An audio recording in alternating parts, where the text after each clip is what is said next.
नमस्कार प्रिय विद्यार्थियों, महामैराथन महासंग्राम रिवीजन क्लास में आप सभी का एक बार फिर से स्वागत है। दीनदयाल उपाध्याय गोरखपुर विश्वविद्यालय की परीक्षा में कल यही सारे प्रश्न आने वाले हैं। HND 201 यफ का जो पेपर होने वाला है आपका, यानी कि BA थर्ड सेमेस्टर में अगर आप हैं, ठीक है, और हिंदी आप पढ़ रहे हैं तो आपको पढ़ना पड़ेगा हिंदी निबंध, नाटक और नवीन गद्य विधाएं। इससे बनने वाले लगभग 500 से अधिक ऑब्जेक्टिव टाइप की प्रश्नों की श्रृंखला तीव्र गति से समझाते हुए बारीकी के साथ अध्ययन करते हुए आगे बढ़ेंगे। हाय दोस्तों, मैं शिवम शुक्ला आप सभी दोस्तों का हार्दिक स्वागत करता हूं आपके अपने YouTube channel Shukla study point में। महामैराथन रिवीजन क्लास की बात की जाए तो ये 2026, 2027, 28 सभी की परीक्षाओं के लिए बहुत ही महत्वपूर्ण होगा। आप इस वीडियो को प्लीज़ अंत तक देखिएगा। इसमें मैंने खुद भी क्वेश्चन तैयार किए हैं और पिछले साल के कई पेपर भी सॉल्व करवाने का प्रयास रहेगा।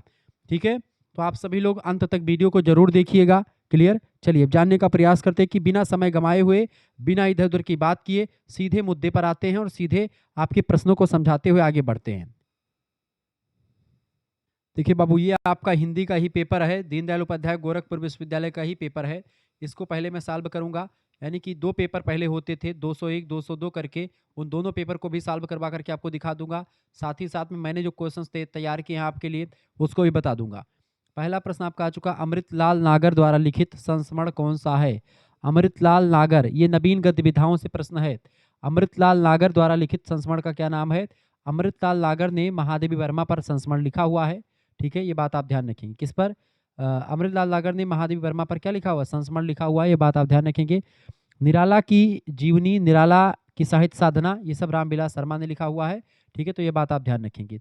अगर आपसे पूछे कि निराला की जीवनी किसने लिखी है, निराला की साहित्य साधना नाम से, तो रामविलास शर्मा ने लिखी है। रामविलास शर्मा ने भी जीवनी लिखा है, किसके नाम से? वो लिखा है निराला जी के नाम से। ठीक है, ध्यान रखिए। लेकिन इसका प्रश्न का उत्तर क्या होगा? D option. दूसरा प्रश्न आपका आ चुका है, ध्रुव स्वामिनी ने अपने नीड़ की संज्ञा दी है। ध्रुव स्वामिनी ने अपने नीड़ की संज्ञा किसको दी है? ध्रुव स्वामिनी नाटक है जिसको लिखा है जयशंकर प्रसाद साहब ने। ठीक है, जयशंकर प्रसाद ने लिखा है।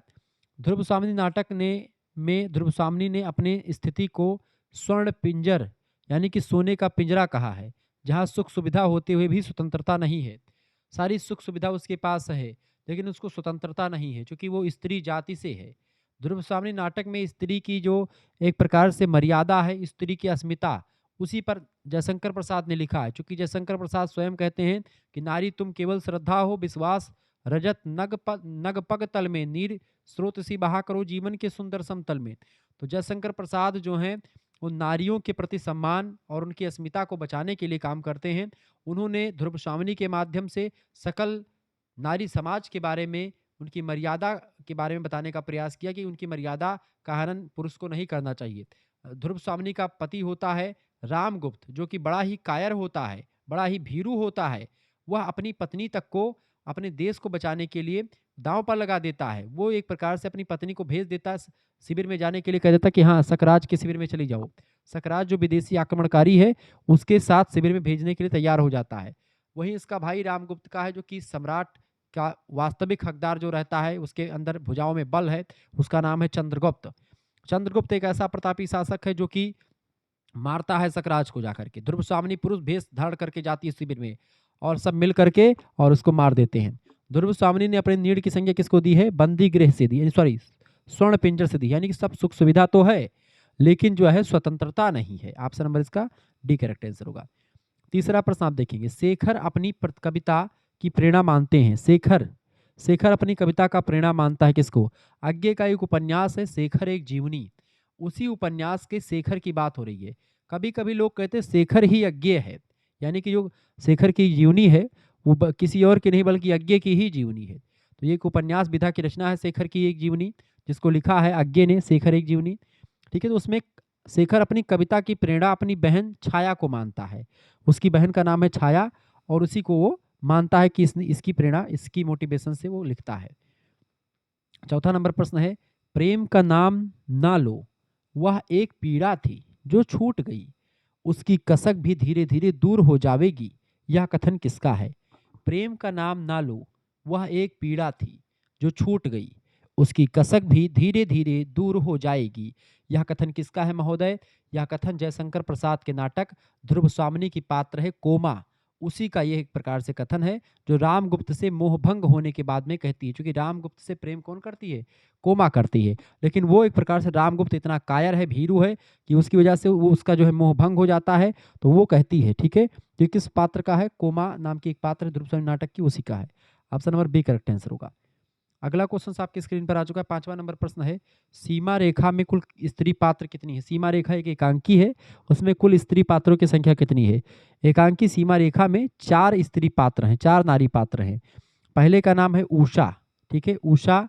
दूसरे का नाम है विजया, ठीक है, उषा विजया। इसके अलावा शोभा एक का नाम होता है सीमा की रेखा में, शोभा, और अगला का नाम है अन्ना। ठीक है, ये 4 स्त्री पात्र हैं सीमा रेखा में। सीमा रेखा में बेसिकली ये 4 स्त्री पात्र हैं और एकांकी एक अंक का नाटक होता है, उसमें केवल एक ही अंक होता है, दृश्य 1-2 हो सकते हैं, और इसमें संकलन त्रय होता है, समय स्थान, और समय बहुत कम लगता है, एक ही स्थान पर घटनाएं घटित हो जाती हैं, नाटक इससे बड़ा होता है। तो सीमा रेखा में कुल नारी पात्र कितनी है? 4 ही नारी पात्र हैं। ऑप्शन नंबर इसका सी करेक्ट आंसर होगा। नाटकों में और ज्यादा हो सकते हैं।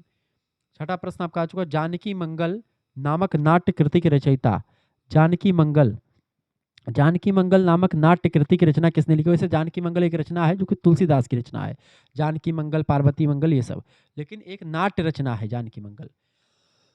हिंदी का पहला अभिनीत नाटक इसको मानते हैं। ठीक है, इसको ये इसका प्रकाशन हुआ बेटा 1868 ईस्वी में, ये बात भी ध्यान रखेंगे जानकी मंगल का।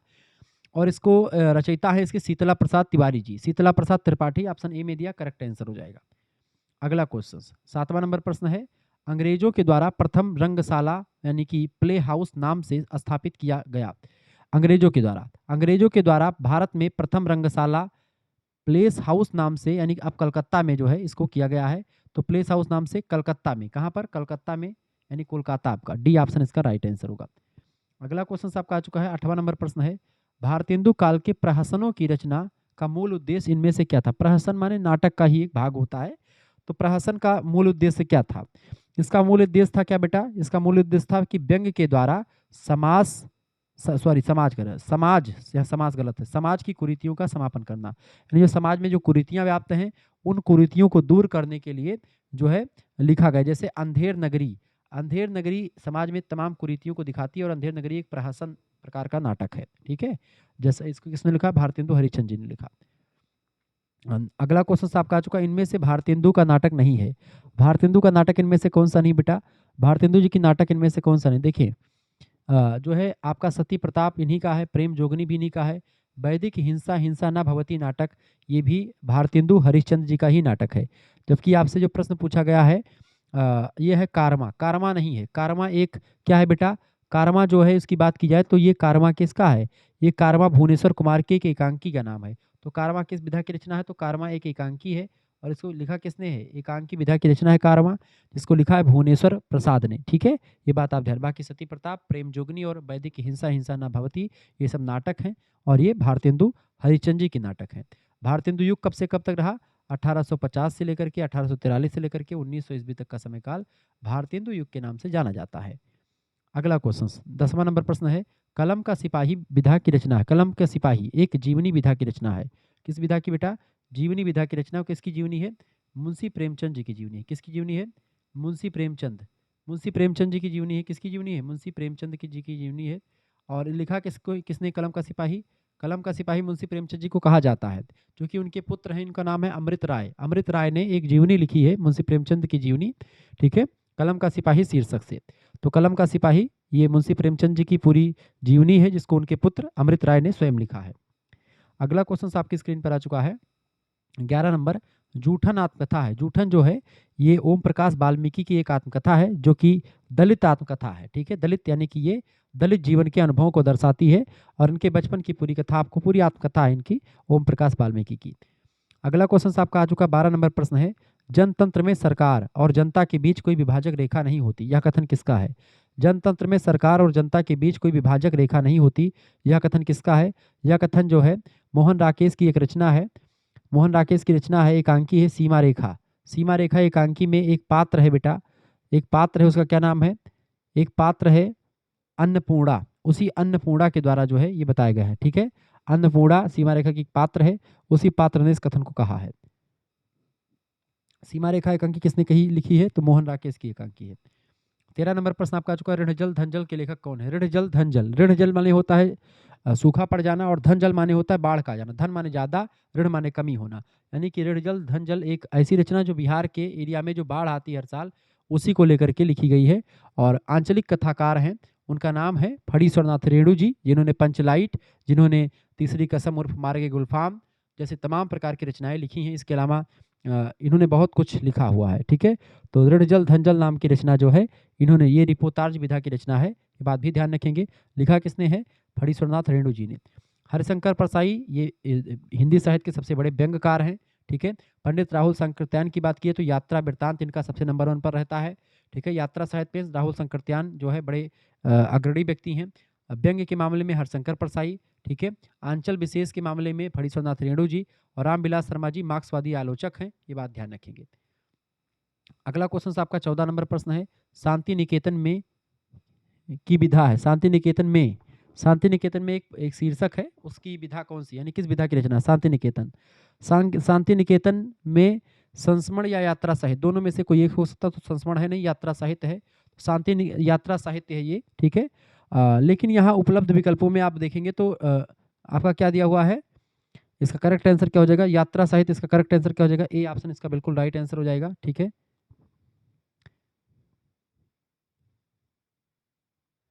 ये यात्रा साहित्य है।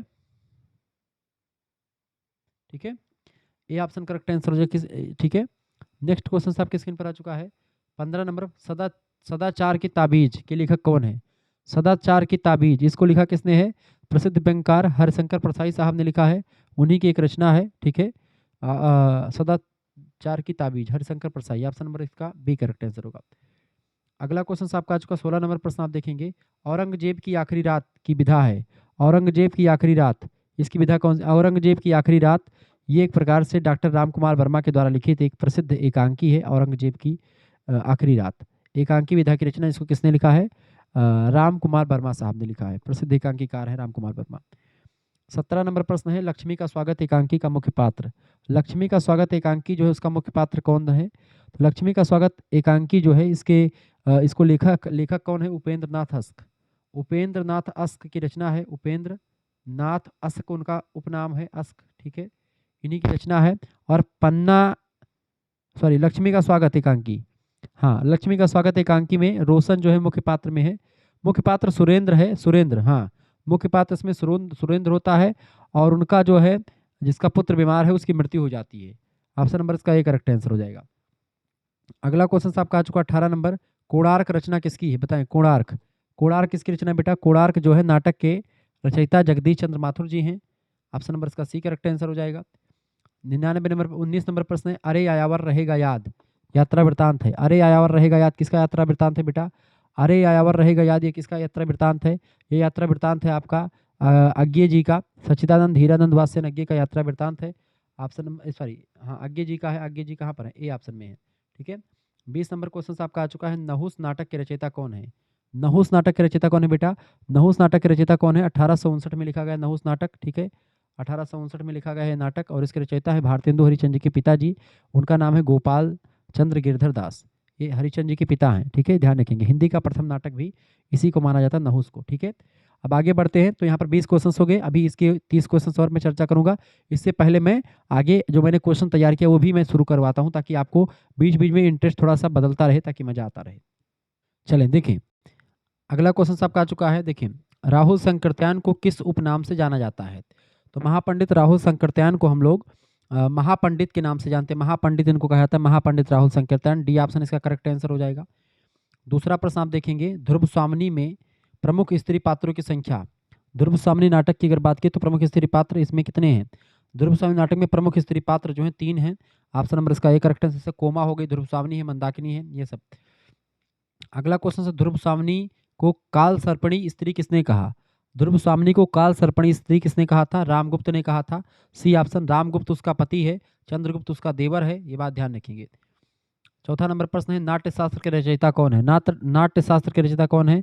चौथा नंबर प्रश्न, ऑप्शन नंबर डी, भरत मुनि है नाट्य शास्त्र के लेखक। ठीक है, अगला क्वेश्चन आपका आ चुका है, 5वां नंबर प्रश्न है, ध्रुव स्वामिनी नाटक है किसका? ध्रुव स्वामिनी किसका नाटक है बेटा? ध्रुव स्वामिनी समस्यामूलक नाटक है और जयशंकर प्रसाद का नाटक है।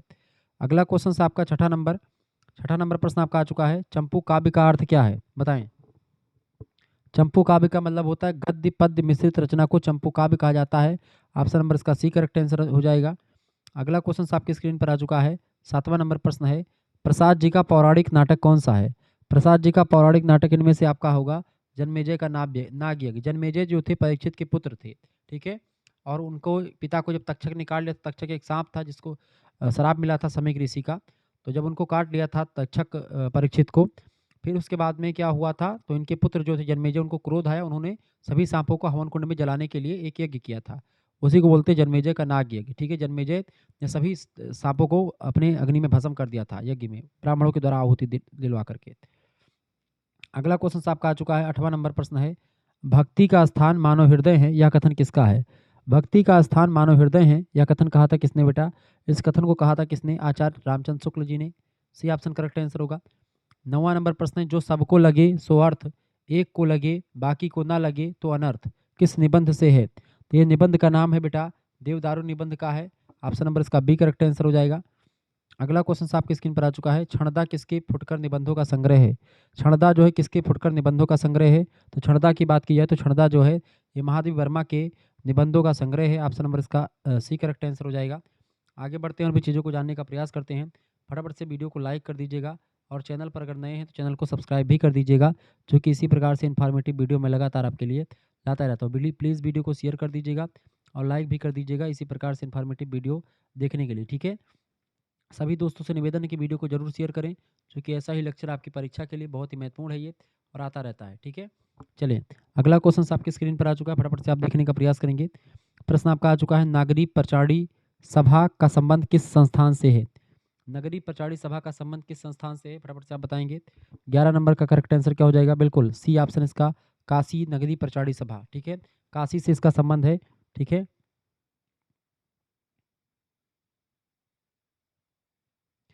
तो काशी से इसका संबंध रहा है। नेक्स्ट क्वेश्चन आपके स्क्रीन पर आ चुका है, फटाफट से आप देखेंगे। प्रश्न आ चुका है, आनंद कादम्बिनी क्या है? आनंद कादम्बिनी की अगर बात की जाए तो आनंद कादम्बिनी क्या है बेटा? फटाफट से आप बताने का प्रयास करेंगे। आनंद कादम्बिनी की अगर बात की जाए तो क्या है आनंद कादम्बिनी? आनंद कादम्बिनी, ठीक है।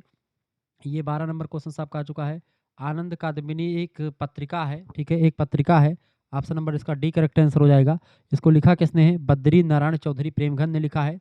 मिर्जापुर से प्रकाशित की जाने वाली एक साहित्यिक पत्रिका थी ये बात ध्यान रखेंगे। 13 नंबर क्वेश्चन आप देखेंगे। देखिए एक ही क्वेश्चन से आपके 3 से 4 क्वेश्चन मैं तैयार करवा रहा हूँ, इसीलिए यहाँ पर 500 क्वेश्चन की श्रृंखला लिखी गई है। इसमें ऐसे आपके बहुत सारे प्रश्नों को मैं बताता हुआ चलता रहता हूँ, तो उसको भी ध्यान रखेंगे। गेहूं बनाम गुलाब के लेखक कौन है? गेहूं बनाम गुलाब, इस रचना को किसने लिखा है? इस रचना को लिखा बेटा राम वृक्ष बेनीपुरी ने, ठीक है। ये भी एक ललित निबंध है, राम वृक्ष बेनीपुरी का एक ललित निबंध है। 13 नंबर का करेक्ट आंसर क्या हो जाएगा? ए ऑप्शन बिल्कुल राइट आंसर आपका आ चुका है, ठीक है। अगला क्वेश्चन आपकी स्क्रीन पर आ चुका है। प्रश्न आप देखेंगे। 14 नंबर प्रश्न आपका आ चुका, मेरी असफलताएं कैसा निबंध संग्रह है? मेरी असफलताएं, मेरी असफलताओं की अगर बात कीजिए बेटा, मेरी असफलताएं जो है ये बाबू गुलाब राय के द्वारा लिखित उनकी आत्मकथात्मक रचना है, जिसे वे एक निबंध संग्रह भी मानते हैं। इसका डी ऑप्शन करेक्ट, क्या करेक्ट आंसर क्या हो जाएगा? 14 नंबर का, 14 नंबर का करेक्ट आंसर क्या हो जाएगा बेटा? 14 नंबर का करेक्ट आंसर क्या हो जाएगा? बिल्कुल राइट आंसर हो जाएगा आपका, आत्मकथात्मक रचना है ये, ठीक है। इसका डी ऑप्शन बिल्कुल राइट आंसर, 14 का डी ऑप्शन बिल्कुल करेक्ट आंसर हो जाएगा। अगला क्वेश्चन आपका आ चुका, तो मेरी असफलताएं ये एक आत्मकथात्मक निबंध संग्रह है। 15 नंबर प्रश्न आपका आ चुका, कौमुदी महोत्सव की अलका, कौमुदी महोत्सव की अलका जो है क्या है? एक राज नर्तकी है वो, ठीक है। ऑप्शन नंबर इसका ए करेक्ट आंसर हो जाएगा। तो कौमुदी महोत्सव की रचना कौन सी है?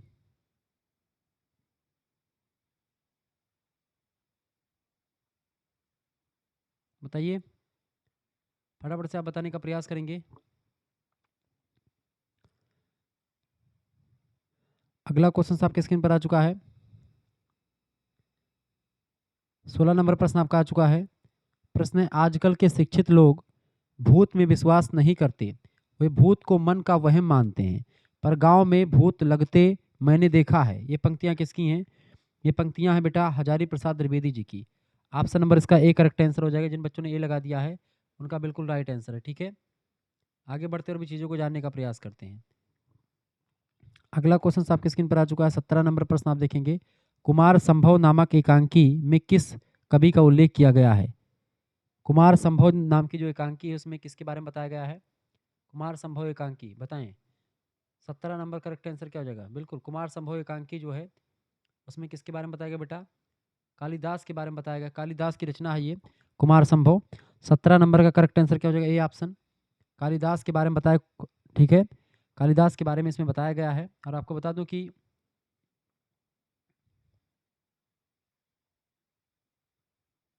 अगला क्वेश्चन आपकी स्क्रीन पर आ चुका है। 18 नंबर, राजनाथ और मोहन किस एकांकी के पात्र हैं?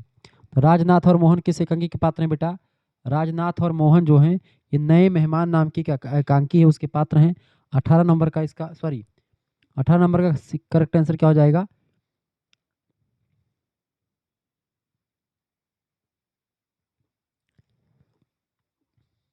राजनाथ और मोहन किस एकांकी के पात्र हैं? तो एक दिन एकांकी के पात्र हैं या नए मेहमान? करेक्ट आंसर किसका क्या हो जाएगा? नए मेहमान नाम की एकांकी उदय शंकर भट्ट के प्रमुख पात्र हैं राजनाथ और मोहन, जो कि मकान मालिक और अनचाहे मेहमान के रूप में होते हैं। ऑप्शन नंबर इसका बी करेक्ट आंसर होगा। 19 नंबर क्वेश्चन आपके स्क्रीन पर आ चुका है। वह लोभ धन्य है जिससे किसी के लोभ का विरोध नहीं, और लोभ की जो वस्तु अपने सब लोभियों को एक दूसरे का लोभी बनावे रहती है वह भी परम पूज्य है। ये किसने लिखा है? ये किसने लिखा बेटा? इसको लिखा है आचार्य रामचंद्र शुक्ल का एक निबंध है मनोविकार। मनोविकार नाम का निबंध है, उसी निबंध से प्रेरित है। ठीक है, और मनोविकार संबंधी निबंध है लोभ और प्रीति। उस लोभ और प्रीति निबंध में इसको लिखा गया है। चिंतामणि भाग ए में संकलित है निबंध। 1939 में चिंतामणि भाग एक प्रकाशित हुआ था। तो 19 नंबर का ए ऑप्शन करेक्ट आंसर हो जाएगा। ठीक है, सी ऑप्शन रामचंद्र शुक्ला जी। अगला क्वेश्चन आपका आ चुका 20 नंबर। निम्न में से कौन सी रचना कुबेरनाथ राय की नहीं है? कुबेरनाथ राय की रचना कौन सी नहीं बेटा? देखिए, कुबेरनाथ राय की रचना कौन सी नहीं? 20 नंबर का करेक्ट आंसर क्या हो जाएगा आपका? सी ऑप्शन, अशोक का फूल जो रचना है ये कुबेरनाथ राय की रचना नहीं है। की रचना है, 1948 में प्रकाशित हुई रचना है। बात ध्यान रखें, 1948 में इसका प्रकाशन हुआ है। किसका? अशोक के फूल नाम की रचना का। ठीक है, कुबेरनाथ राय की रचना कौन सी नहीं? तो यही नहीं है। बाकी प्रिया नीलकंठी, राज साकेतक और गंधमादन ये सब रचनाएं हैं। ठीक है, अब प्रिया नीलकंठी का प्रकाशन कब हुआ ये भी प्रश्न आ सकता है। तो प्रिया नीलकंठी जो रचना है ये कुबेरनाथ राय की रचना है। एक आंचलिक एक ललित निबंधकार हैं ये भी। ठीक है, तो इसका प्रकाशन हुआ है 1969 में। 1969 में इसका प्रकाशन हुआ। रस आखेटक 1971 में इसका प्रकाशन हुआ है। ठीक है, और गंधमदान का प्रकाशन हुआ है 1972 में। ठीक है, तो ये सब रचनाएं किसकी हैं? कुबेरनाथ राय की हैं। 21 नंबर क्वेश्चन से निम्न में से कौन छायावादोत्तर निबंध नहीं है? छायावाद के बाद का निबंध कौन सा नहीं है? फटाफट से आप बताने का प्रयास करके। निबंधकार, तो छायावाद के बाद का निबंधकार कौन सा नहीं है? 21 नंबर का करेक्ट आंसर क्या हो जाएगा इसका? बिल्कुल राइट आंसर आपका 21 number A option. Mahavir Prasad Dwivedi जो है छायावाद के बाद के नहीं बल्कि छायावाद के पहले के हैं। बेसिकली द्विवेदी युग के निबंधकार हैं। द्विवेदी युग का समय काल 1900 ईस्वी से लेकर के 1920 ईस्वी तक का समय काल रहता है। ठीक है, ये बात आप ध्यान रखेंगे। और छायावाद जो है 1920 से 1936 है, जिसमें आपका प्रभाकर माचवे, नरेंद्र बिलोचन शर्मा, अमृत राय, ये सब छायावाद के बाद के हैं। तो जो 1936 के बाद के हैं वो महावीर प्रसाद द्विवेदी नहीं है, बाकी तीनों हैं। 22 नंबर प्रश्न, यौवन तेरी चंचल छाया ध्रुव स्वामिनी के किस अंक में सन्निहित है? यौवन तेरी चंचल छाया, इसकी अगर बात की तो 22 नंबर का करेक्ट आंसर क्या हो जाएगा? बी ऑप्शन इसका द्वितीय अंक में संकलित है, ये द्वितीय अंक में। ठीक है, जयशंकर प्रसाद की रचना है ध्रुव स्वामिनी। ठीक है, 1933 में ध्रुव स्वामिनी का प्रकाशन हुआ है। यह गीत नाटक के द्वितीय अंक में किसने गाया है? कोमा नाम की एक पात्र है उसमें, कोमा ने इस पात्र को मतलब इस गाना को गाया है, यौवन तेरी चंचल छाया। ठीक है, 23 नंबर क्वेश्चन से ध्रुव स्वामिनी नाटक का नायक कौन है? ध्रुव स्वामिनी नाटक का नायक कौन है बताएं। यद्यपि रामगुप्त राजा है पर नैतिक और विजयी नायक जो है इसमें चंद्रगुप्त माना जाता है। इसका नायक कौन है? चंद्रगुप्त ही है। बी ऑप्शन करेक्ट आंसर हो जाएगा 23 का बी ऑप्शन। ठीक है, चंद्रगुप्त ही इसका नायक है और वही एक प्रकार से इसका हीरो है। ठीक है, जो बाद में ध्रुव स्वामिनी से विवाह भी करता है। 1933 में रचना प्रकाशित हुई, ध्यान रखेंगे। प्रसाद जी का देहावसान कब हुआ? प्रसाद जी का देहावसान 1936 में हो गया था, 47 वर्ष की अल्पायु में। ठीक है, 1936 में। ऑप्शन नंबर इसका ये करेक्ट आंसर होगा।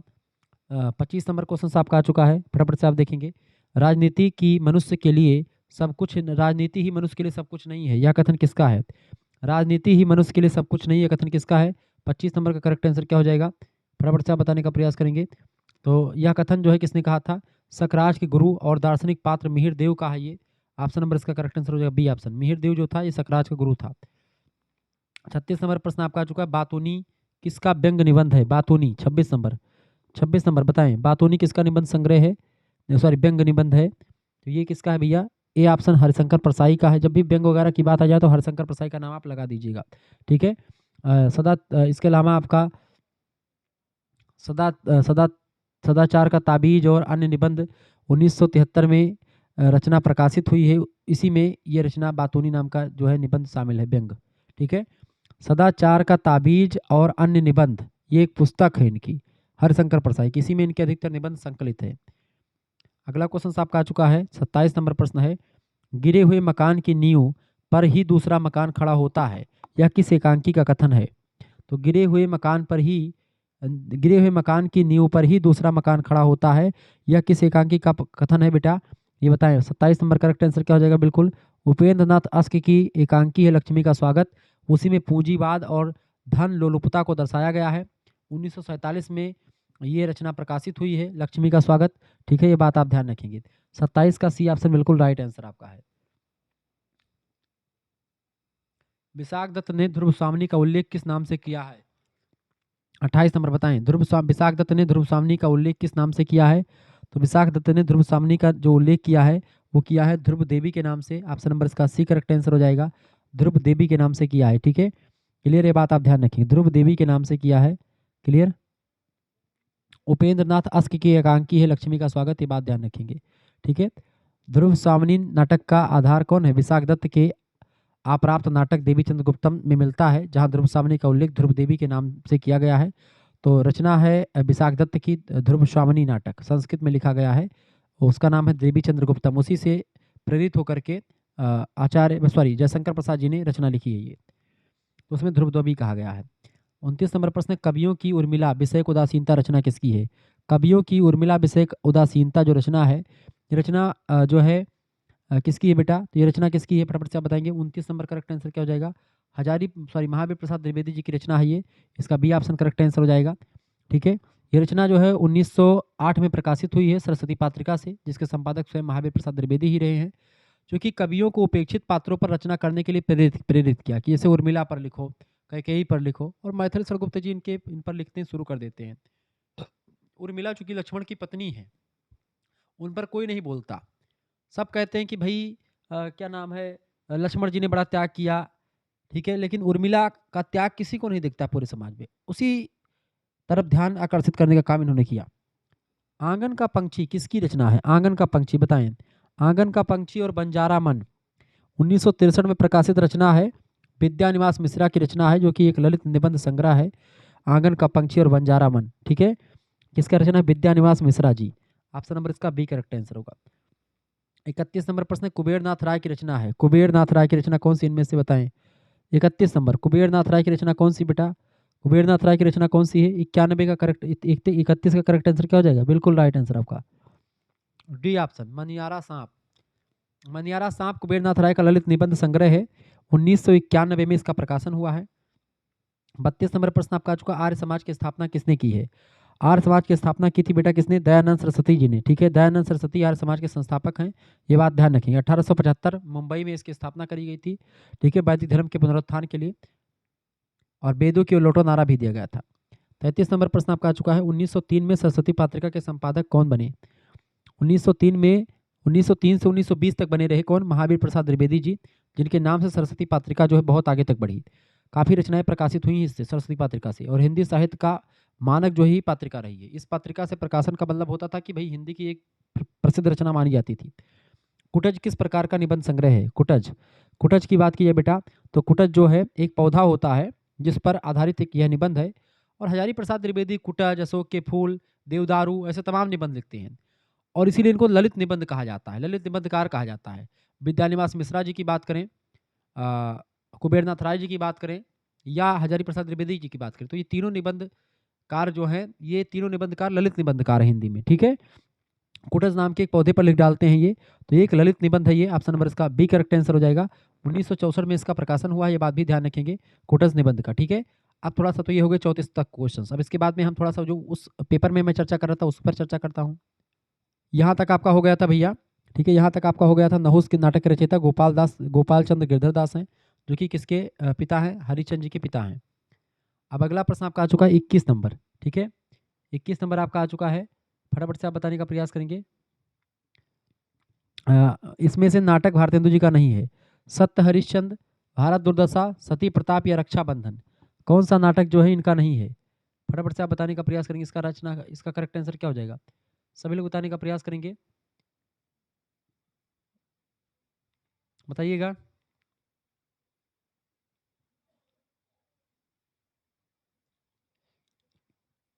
चलिए आगे बढ़ते हैं, फटाफट से आप बताएंगे कौन सी रचना जो है भारतेंदु नाटक इनमें से कौन सा नहीं है?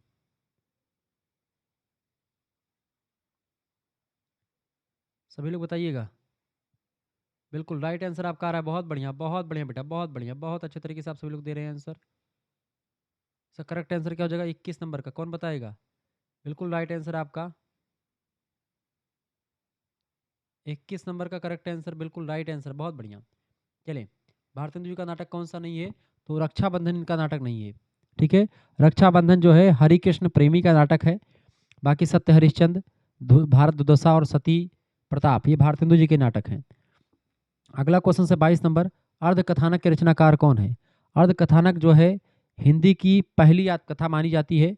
1641 ईस्वी में इसको लिखा है बनारसी दास जैन ने, ठीक है। ऑप्शन नंबर इसका बी करेक्ट आंसर होगा, बनारसी दास जैन की रचना है ये, ठीक है।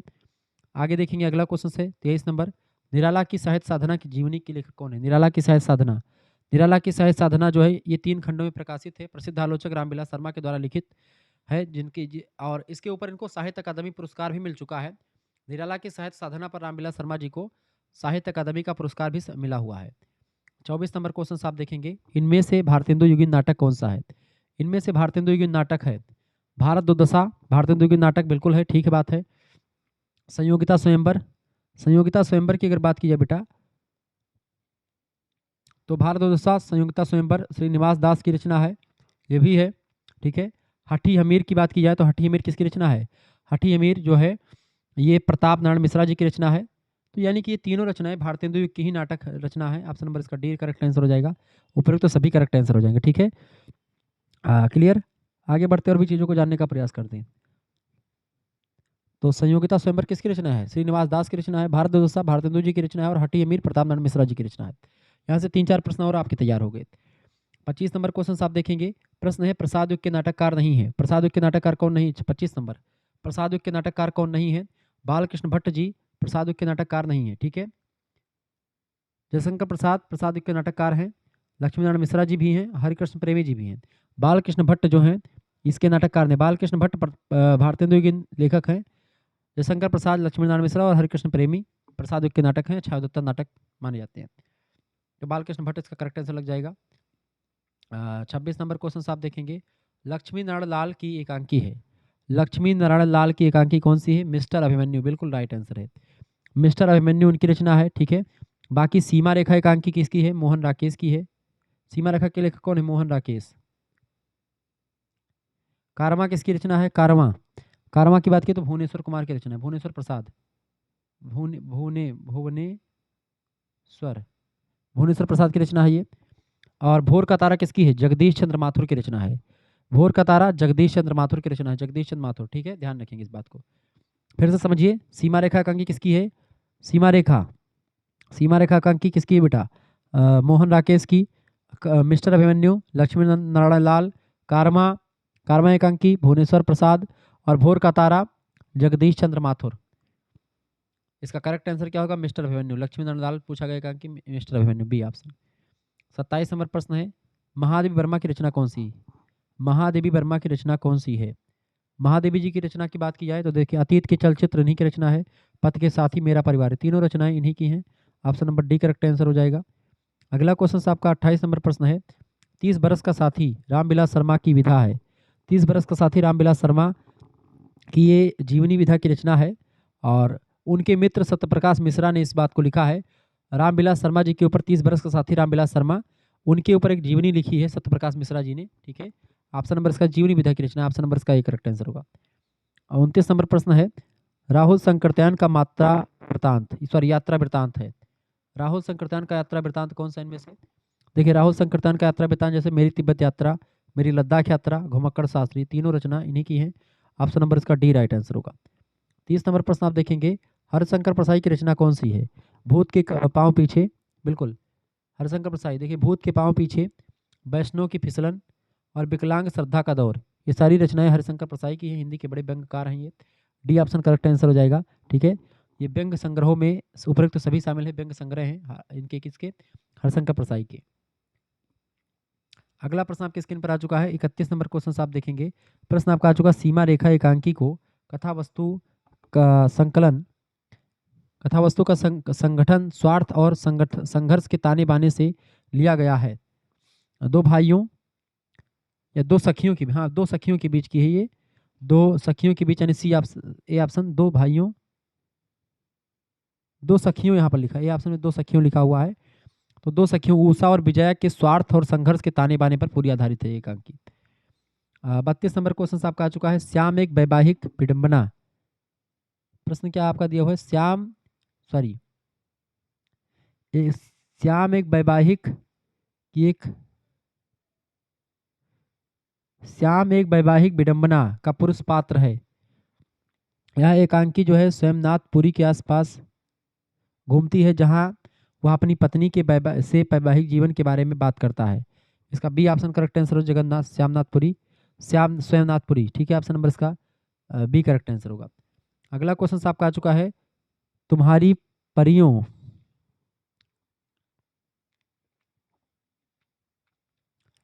क्वेश्चन दिख ही नहीं रहा यार इसका। एकांकी में आवश्यक तत्व होते हैं, एकांकी में आवश्यक तत्व कौन से होते हैं? एकांकी में आप देखते हैं एक पथ या एक पक्ष या एक जो है समस्या का चित्रण होता है, बिल्कुल ठीक है। पात्र सीमित होते हैं, ठीक बात है। और घटना बिल्कुल आपकी तुरंत वाली होती, कुतूहल और प्रभावपूर्ण होती, बिल्कुल ये तीनों विशेषताएं इन्हीं की हैं। अगला क्वेश्चन आपका, गिल्लू के मर जाने पर उसे समाधि दी गई, गिल्लू के मर जाने पर समाधि दी गई, नीड़ का निर्माण, फिर या मेरा परिवार जैसे संस्मरणात्मक रचनाओं से संबंधित है रचना। सेम रोही की जड़ है, उसी में समाधि दी गई थी।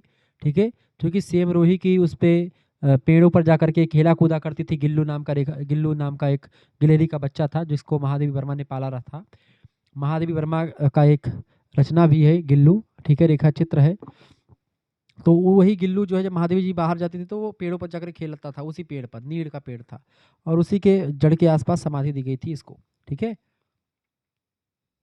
तो इसका सोन जूही, हाँ सोन जूही, ऑप्शन नंबर इसका ए करेक्ट है, सोन जूही का पेड़ था। 36 नंबर प्रश्न आपका आ चुका, शांति निकेतन में पुस्तकों की व्यवस्था की गई है। शांति निकेतन में पुस्तकों की व्यवस्था की गई रविन्द्रनाथ टैगोर के द्वारा।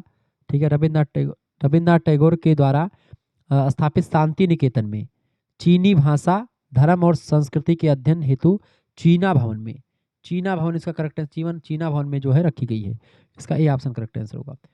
37 नंबर प्रश्न आपका आ चुका, राहुल संकृत्यान का यात्रा साहित्य है। राहुल संकृत्यान का यात्रा साहित्य कौन सा है? मेरी लद्दाख यात्रा, किन्नर देश की ओर, चीन में क्या देखा, ये तीनों रचनाएं जो है इन्हीं की हैं। Option number D correct answer होगा। 38 नंबर प्रश्न, सदाचार की ताबीज की विधा है। सदाचार की ताबीज ये किस विधा की रचना है? ये हरिशंकर प्रसाई का एक व्यंग है। ठीक है, तो व्यंग रचना है, ये व्यंग विधा की रचना है, सी ऑप्शन। 39 नंबर प्रश्न है, प्रसाद के नाटकों में के संबंध में कौन सा कथन असत्य है? प्रसाद के नाटकों के बारे में कहा गया है। देखिए, उन्होंने ऐतिहासिक नाटक लिखे, बिल्कुल लिखे हैं। उनके नाटकों में गीत नहीं है, गीत हैं भैया, बहुत गीत भरे पड़े हैं। अरुणिय मधुमय देश हमारा, ठीक है, तमाम सारे गीत हैं। उनके नाटकों में पात्रों की संख्या अधिक है, बिल्कुल अधिक है। भाषा संस्कृत निष्ठ और संवाद बड़े बड़े हैं, ये भी बिल्कुल ठीक है। इसीलिए इनकी रचना को मंचन करना एक साधारण कलाकार के लिए अच्छा नहीं होता है। इसीलिए इनके नाटक जो है बड़े जटिल रहते हैं। इनके नाटक जो हैं ऐतिहासिक नाटक हैं, जिनमें नाटक का मंचन कर पाना बड़ा मुश्किल होता है। ठीक है, ये बात आप ध्यान रखेंगे। आगे बढ़ते हैं, अगला क्वेश्चन आपका आ चुका है, फटाफट से आप देखेंगे। अगला क्वेश्चन से आ चुका है भैया। प्रश्न है, आनार निष्ठुर मुझे कलंक कलिमा के कारागार में बंद कर गर्म वाक्य के धुएं में दम घोट कर मार डालने की आशा ना करो। ये प्रश्न का उत्तर बताएं। प्रश्न क्या पूछा गया है? प्रश्न अनार्य निष्ठुर मुझे कलंक कालिमा के कारागार में बंद कर गर्म वाक्य के धुएं से दम घोट कर मार डालने की आशा ना करो। यहाँ पंक्ति है बेटा, ध्रुव स्वामिनी नाटक से ली गई है। ध्रुव स्वामिनी अपने पति रामगुप्त से ये बात कहती है। ठीक है, option number C correct answer होगा। 41 नंबर प्रश्न है, इनमें से कौन सी रचना उपेंद्र नाथ अस्क की नहीं है? उपेंद्र नाथ अस्क की रचना पृथ्वीराज की आंखें राम कुमार वर्मा की रचना है, तो ये भी नहीं है। पृथ्वीराज की आंखें जो है ये रचना, सॉरी, उपेंद्र नाथ अस्क की रचना ये नहीं है।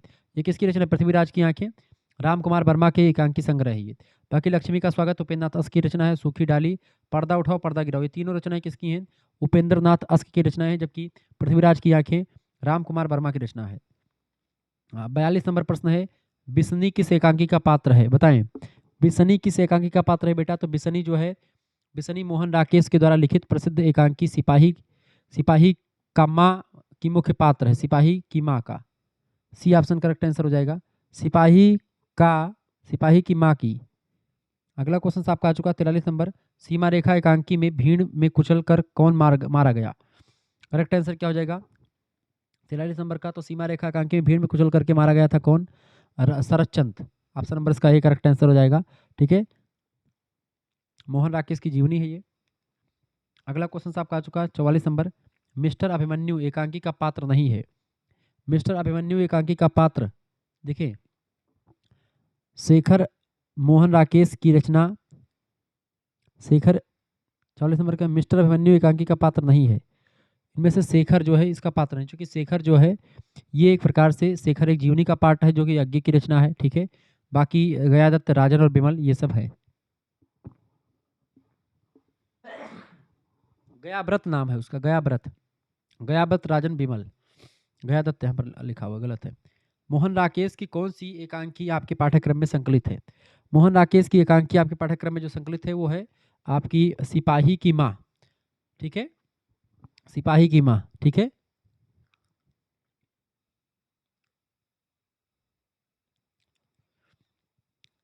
सॉरी,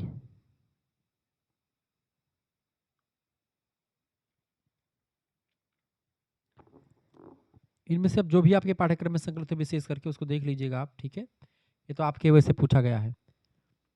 अगला क्वेश्चन आपका आ चुका है, विवाह मुक्ति एवं पुनर्विवाह की समस्या को प्रसाद जी ने प्रस्तुत किया। बताइए 46। तो उसको देख लीजिएगा, वो आपके पाठ्यक्रम में जो संकलित हुआ आषाढ़ का एक दिन है, क्या है क्या नहीं है, उसको आप देख लीजिएगा। ठीक है, 46 नंबर प्रश्न क्या है, विवाह मुक्ति और पुनर्विवाह की समस्या को प्रसाद जी ने प्रस्तुत किया है किस नाटक में? ध्रुव स्वामी नाटक में। ठीक है, ध्रुव स्वामी नाटक में, डी ऑप्शन करेक्ट आंसर होगा। 47 नंबर प्रश्न है, मेरी रक्षा करो, मेरे और अपने गौरव की रक्षा करो, राजा आज मैं शरण की प्रार्थनी हूँ, यह कथन किसका है? ये कथन ध्रुव स्वामिनी का ही है, जब वह अपनी रक्षा के लिए चंद्रगुप्त या किसी अन्य से गुहार लगाती है। ठीक है, आप ध्रुव स्वामिनी, ऑप्शन नंबर इसका बी करेक्ट है, जब वो शिविर में भेजने के लिए बोलता है तब की बात है। अगला क्वेश्चन आपका आ चुका 48 नंबर प्रश्न है, औरंगजेब कहाँ के किले में बीमार पड़ा था? औरंगजेब जो था ये जो है अहमदनगर का किला था, वहीं पर बीमार पड़ा हुआ था, अहमदनगर किले में। ऑप्शन नंबर इसका सी करेक्ट आंसर हो जाएगा।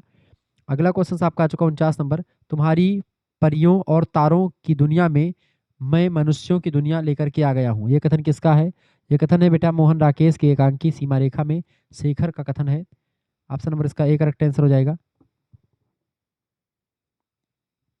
अगला क्वेश्चन 50 नंबर है, देश क्या हमसे और हम क्या देश से अलग हैं, यह कथन किसका है? बताइए, यह कथन किसका है? यह कथन जो है बी ऑप्शन सुभाष चंद्र का यह कथन है। ठीक है, बी ऑप्शन इसका करेक्ट आंसर हो जाएगा। मोहन राकेश की कहानी है, एकांकी है सीमा रेखा, उसी में देश प्रेम की भावना को व्यक्त करते हुए सुभाष चंद्र इस बात को कहता है। ऑप्शन नंबर इसका बी राइट आंसर होगा। अगला क्वेश्चन आप देखेंगे, पंडित प्रताप नारायण मिश्रा जी किस युग के निबंधकार हैं? तो पंडित प्रताप नारायण मिश्रा जी की अगर बात की जाए तो किस युग के निबंधकार है बेटा? ये जो है समकालीन भारतेंदु युग के प्रमुख निबंधकार थे, ब्राह्मण पत्रिका के संपादक भी रहे हैं। तो इसका करेक्ट आंसर क्या हो जाएगा? ए ऑप्शन, भारतेंदु युग के थे। ये ऑप्शन बिल्कुल राइट आंसर होगा। इनका जन्म कब हुआ था पंडित प्रताप नारायण मिश्रा जी का? इनका जन्म होता बेटा 1856 ईस्वी में और मृत्यु हुई थी 1894 ईस्वी में। ठीक है, पंडित प्रताप नारायण मिश्रा जी। अगला क्वेश्चन आपका आ चुका है 36 नंबर। हिंदी का गद्य साहित्य किसकी रचना है? हिंदी का गद्य साहित्य बताएं। हिंदी का गद्य साहित्य किसने लिखा है? रामचंद्र तिवारी की रचना है क्या ये? बताएं। 36 नंबर का करेक्ट आंसर क्या हो जाएगा? बिल्कुल राइट आंसर आपका 36 नंबर का सी ऑप्शन। ठीक है, रामचंद्र तिवारी जी की रचना है, बिल्कुल ठीक बात है ये। 1980 के दशक में इस रचना का प्रकाशन किया गया है। अगला क्वेश्चन आपका आ चुका है, चिंतामणि निबंध संग्रह के लेखक कौन है? चिंतामणि निबंध संग्रह के लेखक हैं रामचंद्र शुक्ला जी।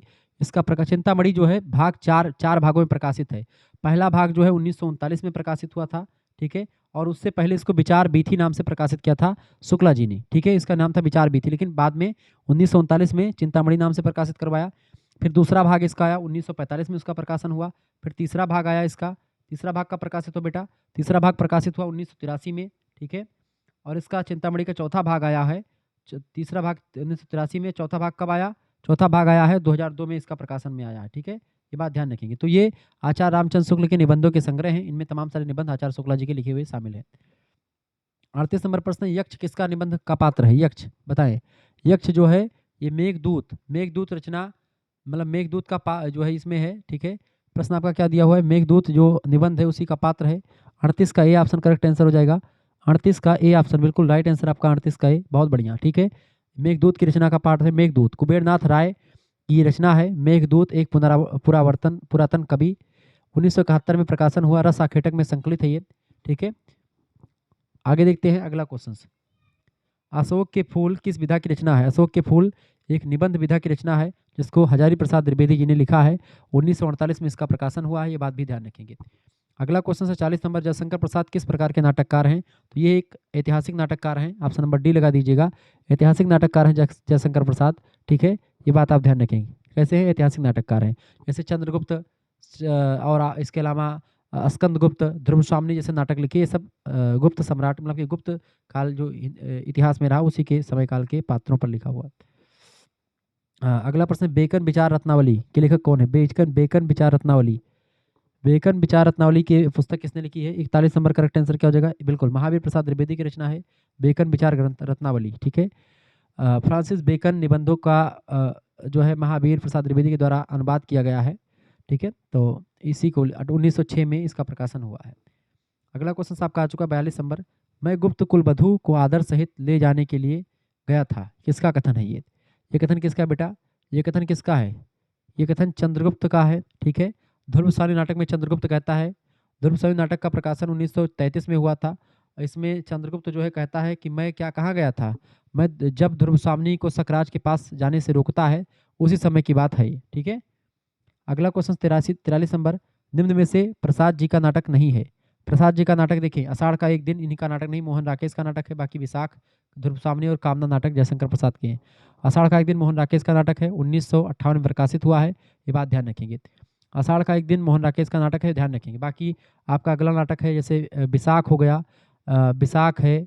ठीक है, विशाख हो गया, अजातशत्रु है, चंद्रगुप्त है। चंद्रगुप्त का प्रकाशन कब हुआ? 1922 में हुआ है। अजातशत्रु का 1910 में प्रकाशन हुआ है। अगला क्वेश्चन, ध्रुवसावनी में कितने अंक है? ध्रुवसावनी नाटक की बात करें तो 3 अंकों का ये नाटक है। ऑप्शन नंबर इसका बी करेक्ट आंसर होगा 44 का, बिल्कुल राइट आंसर 44 का बी ऑप्शन बिल्कुल ठीक है। ठीक है, 3 अंकों में बटा हुआ रचना है। अगला प्रश्न, निम्नलिखित में से कौन सी रचना या कौन सा पात्र ध्रुवसावनी का नहीं है? इनमें से देखिए ध्रुवसावनी का पात्र कौन सा नहीं है? मिहिर देव, शिखर स्वामी कोमा है, चाणक्य नहीं है। ऑप्शन नंबर इसका डी करेक्ट आंसर होगा। चाणक्य जो है ये चंद्रगुप्त मौर्य के जो है प्रधानमंत्री थे, ये पात्र नहीं है इसके। अगला प्रश्न, इस राष्ट्र यज्ञ में रानी की बलि होगी ही, यह किसका कथन है? बताएं। ये कथन किसका है? मंदाकिनी का कथन है ये। ठीक है, मंदाकिनी ने कहा था। यह कथन मंदाकिनी ने रामगुप्त की कायरता और ध्रुवसावनी के बलिदान पर व्यंग करते हुए कहा। ठीक है, ऑप्शन नंबर इसका करेक्ट आंसर क्या होगा? मंदाकिनी ने कहा था, ए ऑप्शन 46 का ए ऑप्शन। ठीक है, ए ऑप्शन ध्रुवसावनी का इसका करेक्ट आंसर क्या हो जाएगा? ए ऑप्शन बिल्कुल राइट आंसर हो जाएगा। ठीक है, करेक्ट आंसर क्या हो जाएगा इसका? ए ऑप्शन बिल्कुल राइट आंसर हो जाएगा। ठीक है, कौन का? ठीक है, 46 नंबर का ए ऑप्शन, 46 का ए लगा दीजिएगा सभी लोग। ठीक है, आगे देखते हैं। अगला क्वेश्चन आपका आ चुका है 47 नंबर, सितारे हिंद किस लेखक का उपनाम है? शिव प्रसाद सितारे हिंद, राजा शिव प्रसाद सितारे हिंद का डी ऑप्शन करेक्ट आंसर हो जाएगा इसका। अगला क्वेश्चन से, दीपदान किसकी रचना है? दीपदान एक अंक की बताएं। दीपदान जिसमें पन्ना जो है मुख्य पात्र में है, दीपदान किसकी रचना है बेटा? दीपदान की अगर बात की तो दीपदान जो है फटाफट से आप बताने का प्रयास करेंगे। दीपदान 48 नंबर करेक्ट आंसर क्या हो जाएगा? 48 नंबर बिल्कुल। दीपदान जो है ये राम कुमार वर्मा की रचना है। ऑप्शन नंबर इसका डी करेक्ट आंसर होगा। भारत दुर्दशा, भारत दुर्दशा की अगर बात की जाए, भारत दुर्दशा के लेखक कौन है? भारत दुर्दशा भारतेंदु हरिश्चंद्र जी की रचना है। Option number C correct answer हो जाएगा। आगे देखेंगे, अगला क्वेश्चन है कोमा किसकी प्रेयसी है? कोमा किसकी प्रेयसी है? भारत दुर्दशा नाटक जो है ये 1880 में प्रकाशित हुआ था। बताएं कोमा किसकी प्रेयसी है? कोमा किसकी प्रेयसी बेटा? तो कोमा जो है ये सकराज की प्रेयसी है। सकराज की प्रेमिका और गुरु मिहिर देव की पुत्री है। ठीक है, कौन? कोमा। ऑप्शन नंबर इसका करेक्ट आंसर क्या हो जाएगा? ये सकराज की प्रेमिका है, ए ऑप्शन। अगला क्वेश्चन आपका आ चुका है 51 नंबर। जीवन विश्व की संपत्ति है कथन किसका है? जीवन विश्व की संपत्ति चंद्रगुप्त ने कहा था। ठीक है, 1933 में प्रकाशित रचना है ये, चंद्रगुप्त ने कहा था, ये ऑप्शन। यौवन तेरी चंचल छाया गीत गाया किसने? यौवन तेरी चंचल छाया इस गीत को किसने गाया था? 52 नंबर करेक्ट आंसर क्या हो जाएगा? बिल्कुल राइट आंसर आपका है बी ऑप्शन, कोमा ने गाया था इसको। 52 नंबर कोमा, यह गीत द्वितीय अंक में है और कोमा ने गाया था। अगला क्वेश्चन, जयशंकर प्रसाद का जन्म उत्तर प्रदेश के जनपद में हुआ था? वाराणसी जनपद में हुआ था इनका जन्म। Option number A correct answer होगा। 53 नंबर ए ऑप्शन बिल्कुल राइट आंसर आपका है। ठीक है, इनका जन्म हुआ था 1889 में वाराणसी काशी में। अगला पर ध्रुव सावनी की रचना किस सन में प्रकाशित हुई है? 1933, सी ऑप्शन करेक्ट आंसर हो जाएगा इसका। ठेले पर हिमालय किसका निबंध संग्रह है? ठेले पर हिमालय ये धर्मवीर भारती की रचना है, ठेले पर हिमालय। ठीक है, धर्मवीर भारती। प्रकाशन कब हुआ? 1958 में इसका प्रकाशन हुआ है, ये बात भी आप ध्यान रखेंगे। ठेले पर हिमालय प्रसिद्ध यात्रा संस्मरण निबंध धर्मवीर भारती का है। अगला क्वेश्चन आपका आ चुका है 56 नंबर। श्रृंखला की कड़ियाँ किसने लिखा है? श्रृंखला की कड़ियाँ 56 नंबर बताएं। श्रृंखला की कड़ियाँ महादेवी वर्मा जी की रचना है, 1942 में प्रकाशन हुआ है इसका। महादेवी जी की रचना, डी ऑप्शन। 57 नंबर प्रश्न है अथातो घुमक्कड़ जिज्ञासा किसकी रचना है? अथातो घुमक्कड़ जिज्ञासा 57 नंबर करेक्ट आंसर क्या हो जाएगा? राहुल संकृतन की रचना है, 1948 में प्रकाशित हुआ है इसका। अगला क्वेश्चन है 58 नंबर। मेरा जन्म तुलसीदास की भूमि पर हुआ है, यह कथन किस निबंधकार का है? मेरा जन्म तुलसीदास की भूमि पर हुआ है, यह कथन किस निबंधकार का है? ये है विद्यानिवास मिश्रा जी। विद्यानिवास मिश्रा का जन्म गोरखपुर के पास हुआ था, तुलसीदास से संबंधित क्षेत्र माना जाता है। ठीक है, तो ये किसने कहा था? विद्यानिवास मिश्रा जी ने कहा था, ए ऑप्शन करेक्ट आंसर हो जाएगा इसका। ठीक है, आगे हम और भी पेपर के बारे में चर्चा करते हैं अब आगे। देखिए अगला प्रश्न आपका आ चुका है, आचार्य रामचंद्र शुक्ल रचित हिंदी की कहानी बताएं। आचार्य रामचंद्र शुक्ल रचित हिंदी कहानी का नाम क्या है इनमें से? तो 11 वर्ष का समय इनकी कहानी है, पहली कहानी है, 1903 में इसका प्रकाशन हुआ है। बाकी इंदुमती कहानी 1900 में प्रकाशित हुई है, ये किशोरीलाल गोस्वामी की कहानी है, जिसको हिंदी की पहली कहानी भी कहा जाता है, सरस्वती पात्रिका संपादित हुई है। और आचार्य रामचंद्र शुक्ल कहते हैं कि हिंदी की पहली कहानी ये है, लेकिन हिंदी की पहली कहानी आपकी है माधवराव सप्रे की कहानी, उसका नाम है एक टोकरी भर मिट्टी, तो उसको आधुनिक शोधों के अनुसार उसको माना जाता है। ठीक है, दुलाई वाली रचना जो है बंग महिला ने लिखा है, बंग महिला की रचना है ये दुलाई वाली, किसी भी लेखिका के द्वारा लिखी गई पहली कहानी है। 5वां नंबर प्रश्न आप देखें, भोलाराम का जीव किस विधा की रचना है? भोलाराम का जीव जो है ये एक व्यंग्य विधा की रचना, जिसको लिखा है हरशंकर प्रसाई ने, ये बात भी ध्यान है, किसने लिखा है इसको? हरशंकर प्रसाई की रचना है, ये बात आप ध्यान रखेंगे। ठीक है, किसकी रचना है बेटा? हरशंकर प्रसाई की रचना है। क्लियर, आगे देखते हैं।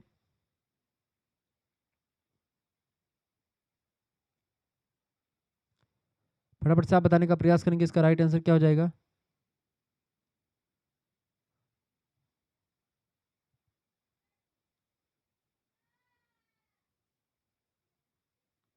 चलिए आगे बढ़ते हैं। अगला प्रश्न आपका आ चुका है 3रा नंबर। अगला प्रश्न आपका है क्या? दूसरा नंबर प्रश्न आप देखेंगे, 30 बरस का साथी किसका संस्मरण है? 30 बरस का साथी, 30 बरस का साथी की बात कीजिए बेटा, बताएंगे। 30 बरस का साथी जो है रामविलास शर्मा के साथ, 30 बरस का साथी 1977 ईस्वी में प्रकाशित रचना है, हिंदी के प्रसिद्ध आलोचक रामविलास शर्मा का संस्मरण है ये। ठीक है, ऑप्शन नंबर इसका सी करेक्ट आंसर होगा। अगला प्रश्न है, राहुल संकृत्यान के बचपन का क्या नाम था? केदारनाथ पांडे उनके बचपन का नाम था, क्या नाम था बेटा? केदारनाथ पांडे उनका बचपन का नाम था। 1893 में जन्म हुआ था, 1963 में इनका जो है मृत्यु हो गई है, ये बात आप ध्यान रखेंगे। तो ये भी प्रश्न आपका लगे हाथ, ऐसे सब चर्चा करते रहेंगे। कलम का सिपाही किसकी जीवनी है? कलम का सिपाही मुंशी प्रेमचंद की जीवनी है। ठीक है, उनके पुत्र थे अमृत राय, उन्होंने ही लिखा था। एक लेखक की डायरी किसकी रचना है? तो गजानन माधव मुक्तिबोध की रचना है, एक लेखक की डायरी। ठीक है, डी ऑप्शन करेक्ट आंसर हो जाएगा। इसका प्रकाशन 1964 में हुआ है, ये बात भी ध्यान रखेंगे। अगला क्वेश्चन आपका आ चुका है, 8वां नंबर को देखिए, चौथा नंबर प्रश्न है ऋण जल धन जल।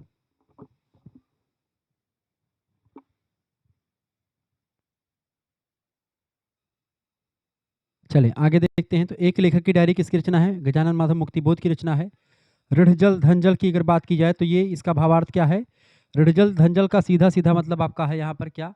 इसका करेक्ट आंसर क्या हो जाएगा? चौथे का बिल्कुल राइट आंसर, सूखा और बाढ़। ठीक है, सूखा और बाढ़ इसका भावार्थ है। ऑप्शन नंबर इसका बी करेक्ट आंसर हो जाएगा। यहाँ पर 8वां क्वेश्चन आप देखेंगे, प्रश्न है साहित्य में नरक की कल्पना, सिर्फ नरक की सिर्फ कल्पना है, हमारे लिए बरसात के दिन किसी नारकीय जीवन से कम ना थे, उपयुक्त पंक्तियां किस रचना से अवतरित हैं?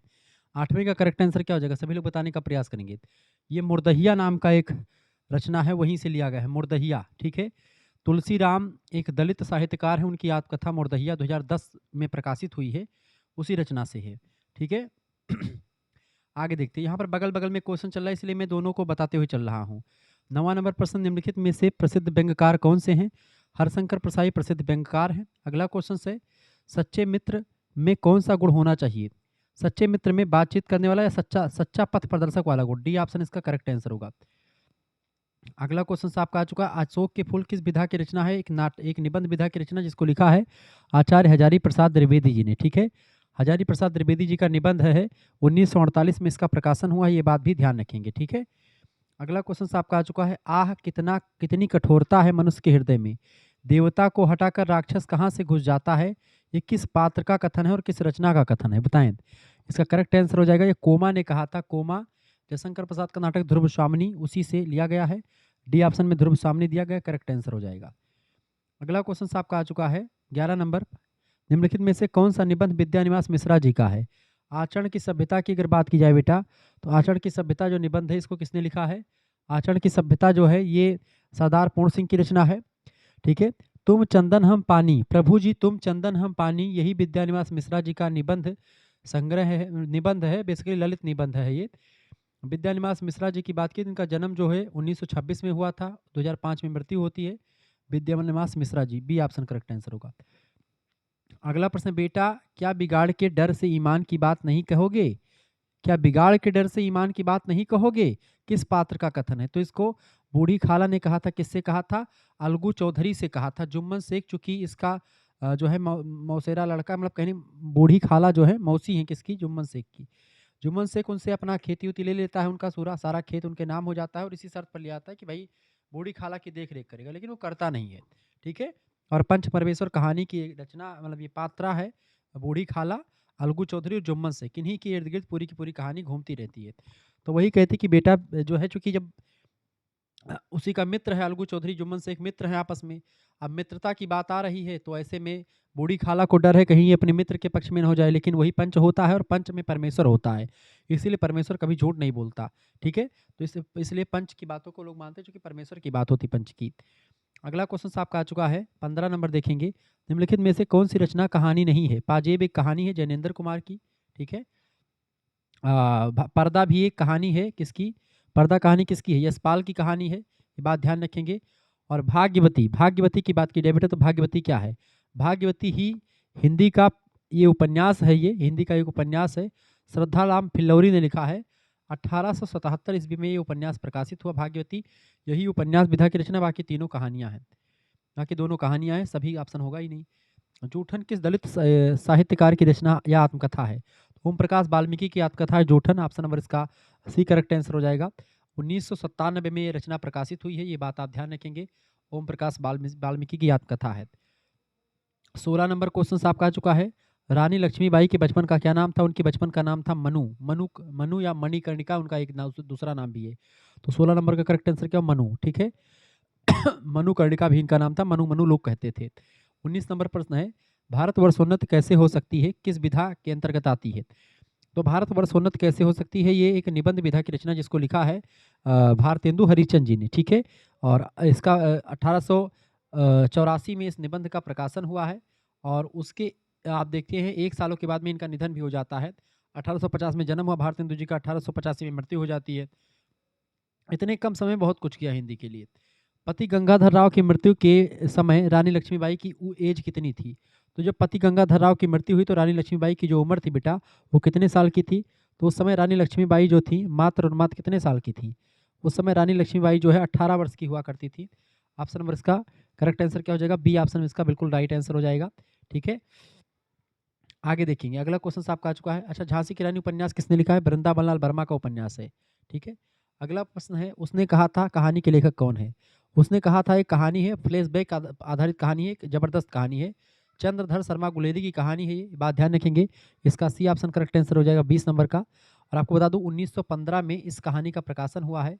1915 में इस कहानी का प्रकाशन हुआ है, ये बात आप ध्यान रखेंगे। ठीक है, उस समय की सबसे जबरदस्त कहानी है, फ्लैशबैक शैली पर आधारित पहली कहानी है।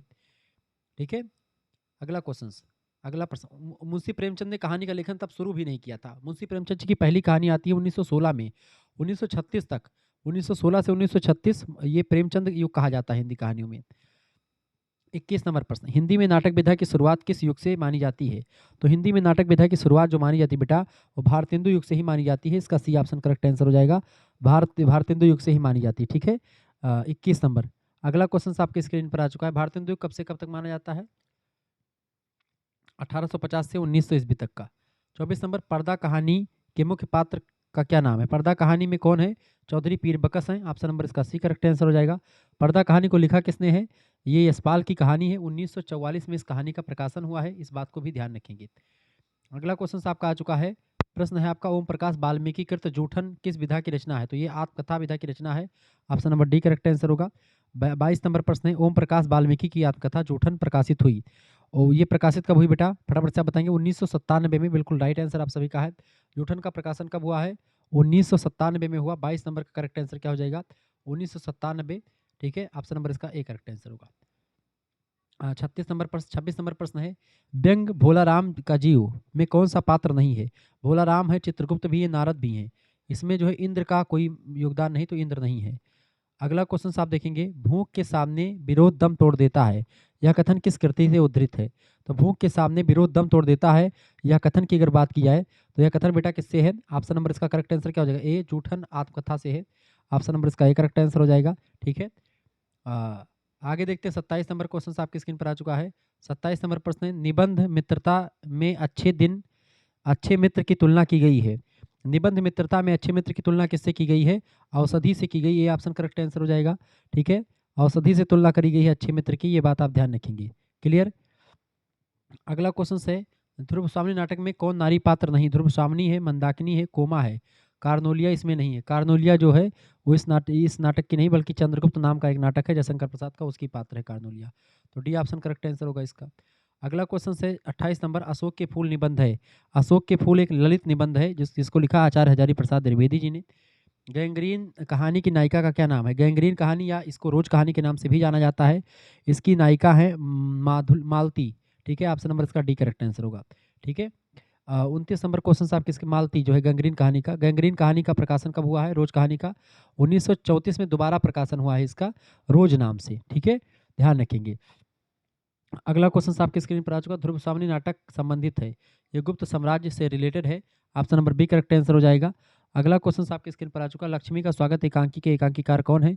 लक्ष्मी का स्वागत एकांकी लिखा है उपेंद्र नाथ अस्क ने, ये बात आप ध्यान रखेंगे। उपेंद्र नाथ अस्क 1935 में प्रकाशित रचना है, ये बात आप ध्यान रखेंगे। उपेंद्र नाथ अस्क की रचना है लक्ष्मी का स्वागत। अगला क्वेश्चन आप देखेंगे, प्रश्न आपका आ चुका है, निम्नलिखित में से कौन सी नई कहानी की रचना है? नई कहानी की रचना इनमें से कौन सी है, बताएं। पिता कहानी नई कहानी है, बताएं। पिता कहानी बिल्कुल एक नई कहानी की रचना है, ज्ञानरंजन की कहानी है। 1965 में इस कहानी का प्रकाशन हुआ पिता का, ये बात ध्यान रखेंगे। पर्दा जयनेंद्र कुमार की कहानी है। ठीक, पिता कहानी किसकी है? ज्ञानरंजन की है। पर्दा जो है किसकी है? यशपाल की कहानी है। पाजेब जयनेंद्र कुमार की है। तीसरी कसम मुंशी प्रेमचंद, सॉरी, तीसरी कसम जो है फणीश्वरनाथ रेणु की कहानी है। अगला क्वेश्चन आपका आ चुका है, यात्रा वृत्तांत घुमक्कड़ शास्त्र के लेखक कौन है? पंडित राहुल शंकरत्यायन, महापंडित राहुल शंकरत्यायन, इसका डी ऑप्शन करेक्ट आंसर हो जाएगा। ठीक है, डी ऑप्शन इसका बिल्कुल राइट आंसर हो जाएगा। 1949 में इसका प्रकाशन हुआ है, ये बात आप ध्यान रखेंगे। ठीक है, आगे बढ़ते हैं। अगला क्वेश्चन, 34 नंबर प्रश्न है, झांसी की रानी उपन्यास की कथा किस विद्रोह पर आधारित है? झांसी की रानी उपन्यास की कथा किस विद्रोह पर आधारित है? 1857 के विद्रोह पर। ऑप्शन नंबर इसका ए करेक्ट आंसर होगा। वृंदावन लाल वर्मा ने लिखा इस रचना को। 37 नंबर प्रश्न है आपका आ चुका है, भाव या मनोविकार संबंधी निबंधों के लेखक कौन है? भाव या मनोविकार संबंधी निबंध लिखते हैं आचार्य रामचंद्र शुक्ला जी। ऑप्शन नंबर इसका ए करेक्ट आंसर हो जाएगा। 38 नंबर प्रश्न आ चुका है, में कथा सम्राट किसे कहते हैं?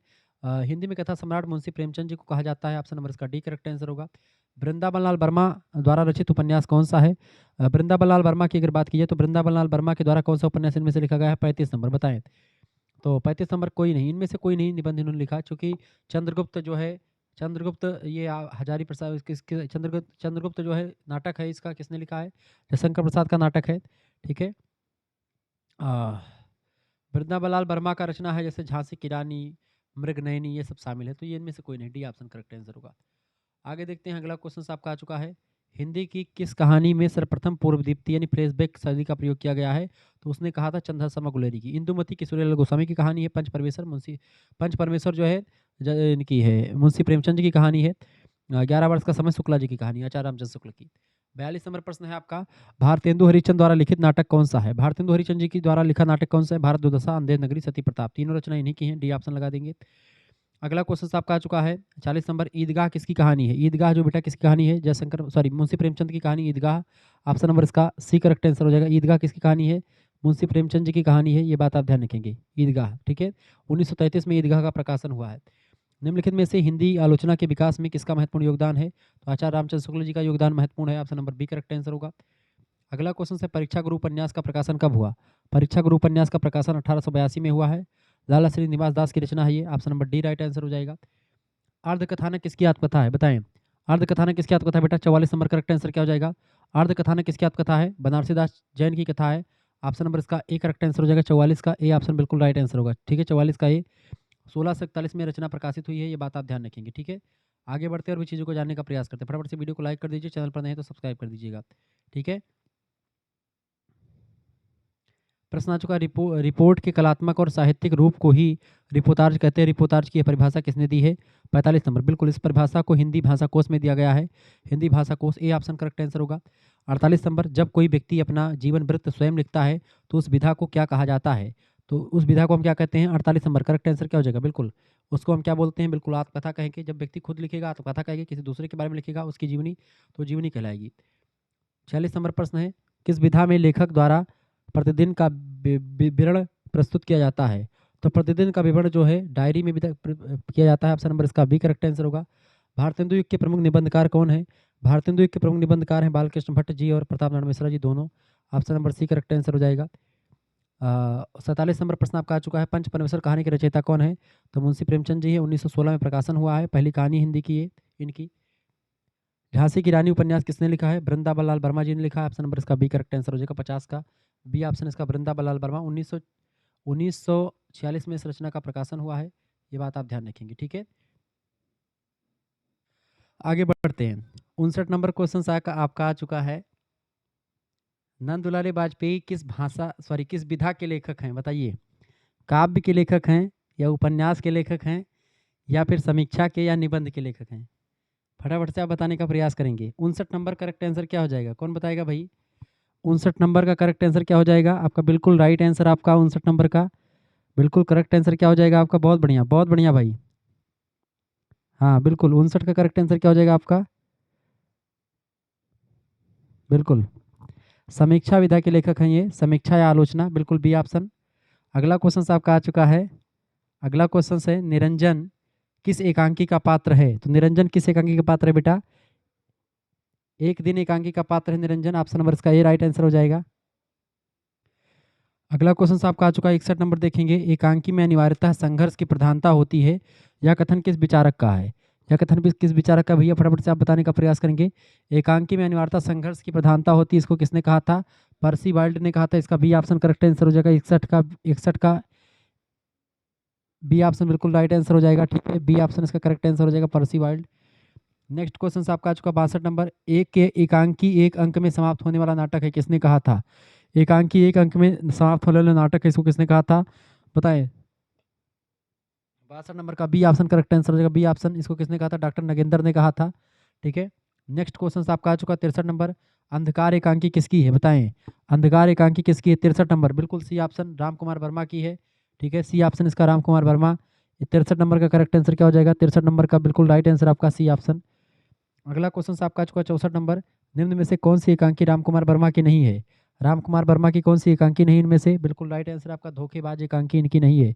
ठीक है, यानी ए ऑप्शन इसका 64 का ए ऑप्शन करेक्ट आंसर हो जाएगा। धोखेबाज इनकी एकांकी नहीं है, ये उपेंद्र नाथ अस्क की एकांकी है, ये बात आप ध्यान रखेंगे। ठीक है, उपेंद्र नाथ अस्क की एकांकी, बाकी रेशमी टाई, चारुमित्रा 1935 में प्रकाशित है चारुमित्रा। ठीक है, इन्हीं की है। उत्सर्ग जो है इन्हीं की है, विभूति इन्हीं की है। ठीक है, अगला क्वेश्चन आपका आ चुका है, आंगन का पंछी और बंजारा मन में चिड़िया किसका उल्लेख है? चिड़िया का उल्लेख किस चिड़िया का? तो गौरैया का उल्लेख किया गया है। ए ऑप्शन करेक्ट आंसर हो जाएगा, गौरैया का उल्लेख किया गया है। आंगन का पंछी रचना किसकी? विद्यानिवास मिश्रा जी की है, 1963 में प्रकाशित हुई है, गौरैया के बारे में है। ठीक है, अगला क्वेश्चन आपका आ चुका, कुबड़ा और बौना किस नाटक के पात्र हैं? कुबड़ा और बौना की अगर बात की जाए तो ये ध्रुव स्वामिनी नाटक के पात्र हैं, गौड़ पात्र हैं, 1933 में प्रकाशित रचना है ध्रुव स्वामिनी, सी ऑप्शन। अगला क्वेश्चन आपका आ चुका, निम्न में से कौन सा निबंध आचार्य शुक्ला जी का नहीं है? देखिए आचार्य शुक्ला जी का कौन सा निबंध नहीं इनमें से बताएंगे फटाफट से। ममता निबंध जो है आचार्य शुक्ला जी का नहीं, ममता निबंध जयशंकर प्रसाद की कहानी है, 1930 में प्रकाशित हुई है। ठीक है, तो इनकी प्रसिद्ध कहानी है जयशंकर प्रसाद की है। बाकी चिंतामणि में संकलित है तमाम श्रद्धा भक्ति क्रोध प्रीति और लोभ, ये सब एक निबंध है। ठीक है, शुक्ला जी के, जबकि ममता जयशंकर प्रसाद की रचना है। 68 नंबर प्रश्न है, निम्न में से कौन सा स्त्री पात्र ध्रुव सामनी का नहीं है? ध्रुव सामनी का स्त्री पात्र देखिए, ध्रुव सामनी स्वयं है, कोमा भी है, मंदाकिनी भी है, ये तीनों ध्रुव सामनी नाटक के पात्र हैं। जबकि छाया जो है, छाया की बात की है तो ये ध्रुव सामनी नाटक का पात्र नहीं है छाया। ठीक है, अगला क्वेश्चन आपका आ चुका है 69 नंबर, आत्मा की मुक्तावस्था को ज्ञान दशा कहते हैं, आचार्य रामचंद्र शुक्ल का कथन है ये। ठीक है, आचार्य रामचंद्र शुक्ल का कथन है, कविता क्या है नाम में, कविता क्या है उसमें कहा गया है। 69 नंबर करेक्ट आंसर क्या हो जाएगा? बिल्कुल 69, बिल्कुल राइट आंसर आपका हो जाएगा D option, Ramchandra Shukla. 70 number, coma के पिता का क्या नाम है? कोमा के पिता का नाम मिहिर देव, मिहिर देव या शिखर स्वामी, बताएं। कोमा के पिता का नाम क्या है बेटा? मिहिर देव उनके पिताजी का नाम है, ऑप्शन नंबर इसका बी करेक्ट आंसर का, बिल्कुल राइट आंसर है। ठीक है, अगला, मिहिर देव, कोमा के पिता मिहिर देव सकराज के गुरु थे, ये बात भी ध्यान रखेंगे। सकराज जो है इसी से प्रेम भी करता है कोमा से। अगला क्वेश्चन आपका आ चुका है 71 नंबर प्रश्न है, राजनीति का प्रतिशोध क्या है? राजनीति का प्रतिशोध क्या एक नारी को कुचले बिना नहीं हो सकता? कथन किसका है? 71 नंबर, तो यह कथन ध्रुव सामनी का है, जो रामगुप्त की नीतियों पर प्रश्न उठाती है, ये बात ध्यान रखें। इसका बी ऑप्शन करेक्ट आंसर हो जाएगा, ध्रुव सामनी, 71 नंबर का बी ऑप्शन बिल्कुल राइट आंसर। अगला क्वेश्चन 72 नंबर, छायावाद नामक आलेख किसका है? छायावाद नामक आलेख किसका है? नामवर सिंह का है, 1955 में लिखा है उन्होंने, छायावाद को लेकर के एक लेख लिखा। एक प्रसिद्ध आलोचनात्मक पुस्तक है छायावाद, 1955 में प्रकाशित पुस्तक है। 55 किसने लिखा? नामवर सिंह की रचना है ये, doctor Namvar Singh, C option 72 का करेक्ट आंसर हो जाएगा। अगला क्वेश्चन है 73 नंबर, वाद विवाद संवाद किसकी रचना है? वाद विवाद संवाद की बात की तो इसकी किसकी रचना है बेटा? नामवर सिंह की रचना है ये, नामवर सिंह की रचना है, 1989 में प्रकाशित हुआ इसका। ठीक है, आलोचनात्मक निबंध संग्रह है ये, डॉक्टर नामवर सिंह की। अगला क्वेश्चन आपका चुका 74 नंबर, निम्नलिखित निबंधकारों में से कौन भारतेंदु गिन नहीं है? तो भारतेंदु गिन श्रीनिवास दास, राधाचरण गोस्वामी, बद्रीनाथ चौधरी, प्रेम घन, ये सब हैं। जबकि विवेकी राय जो हैं ये छायावादोत्तर नवजागरण काल के निबंधकार हैं। ठीक है, विवेकी राय, ऑप्शन नंबर इसका बी करेक्ट आंसर हो जाएगा, 74 नंबर का बी ऑप्शन बिल्कुल राइट आंसर है। आगे देखेंगे 75 नंबर, साहित्य की प्राचीनतम रचना कौन सी है? 75 नंबर, साहित्य की प्राचीनतम रचना कौन सी है? सी ऑप्शन नाटक साहित्य की प्राचीनतम रचना है। अगला क्वेश्चन से, परीक्षा गुरु किसकी रचना है? परीक्षा गुरु लाला श्रीनिवास दास का उपन्यास है, ये पहला उपन्यास होने का गौरव प्राप्त है, 1882 में प्रकाशन हुआ इसका, एक मौलिक उपन्यास है, हिंदी का प्रथम। ठीक है, अगला क्वेश्चन आपका आ चुका है चंद्रकांता, चंद्रकांता के लेखक कौन है? चंद्रकांता के लेखक हैं देवकीनंदन खत्री जी, सी ऑप्शन करेक्ट आंसर हो जाएगा, देवकीनंदन खत्री, 1892 में इसका प्रकाशन हुआ है, ध्यान रखेंगे। तिलस्मी उपन्यास है ये। ठीक है, जादुई उपन्यास। अगला क्वेश्चन है, निम्नलिखित शब्दों में से कौन सा शब्द काव्य से घनिष्ठ संबंध रखता है? इनमें से काव्य से घनिष्ठ संबंध कौन सा रखता है? 78 नंबर करेक्ट आंसर क्या हो जाएगा? 78 नंबर बिल्कुल राइट आंसर आपका हो जाएगा, 78 नंबर करेक्ट आंसर क्या हो जाएगा? सभी लोग बताने का प्रयास करेंगे। 78 नंबर, निम्नलिखित शब्दों में से कौन सा शब्द काव्य से घनिष्ठ संबंध रखता है? काव्य से, बताएं, काव्य से घनिष्ठ संबंध, रस जो है काव्य से घनिष्ठ संबंध रखता है, इसका बी ऑप्शन 78 नंबर का करेक्ट आंसर हो जाएगा, बी ऑप्शन। नेक्स्ट क्वेश्चन आपका 79 नंबर है, साहित्य में सबसे रमणीय विधा किसे माना जाता है? साहित्य में सबसे रमणीय विधा किसको मानते हैं बेटा? साहित्य में सबसे रमणीय विधा माना जाता है किसको? 79 नंबर, बिल्कुल राइट आंसर हो जाएगा, नाटक को सबसे रमणीय विधा मानते हैं। आपकी पाठ्य पुस्तक एकांकी निकुंज में कुल कितनी एकांकियाँ संग्रहित हैं? तो 80 नंबर करेक्ट आंसर के बी ऑप्शन, इसका छोड़ दीजिए क्योंकि ये आपके पाठ्यक्रम का नहीं है। निम्न में से उपेंद्र नाथ अस्क द्वारा रचित एकांकी, 81 नंबर करेक्ट आंसर क्या हो जाएगा? ए ऑप्शन, लक्ष्मी का स्वागत। अगला क्वेश्चन आपका आ चुका है, आषाढ़ का एक दिन किसकी रचना है? आषाढ़ का एक दिन किसकी रचना है बेटा? मोहन राकेश की रचना है, 1958 में प्रकाशन हुआ है आषाढ़ के एक दिन का, मोहन राकेश की रचना है ये। ठेले पर हिमालय धर्मवीर भारती की रचना है। अगला क्वेश्चन 83 नंबर, कौमुदी महोत्सव किस प्रकार की एकांकी है? कौमुदी महोत्सव एकांकी है, ये ऐतिहासिक एकांकी है। 1935 में इस एकांकी का प्रकाशन हुआ है।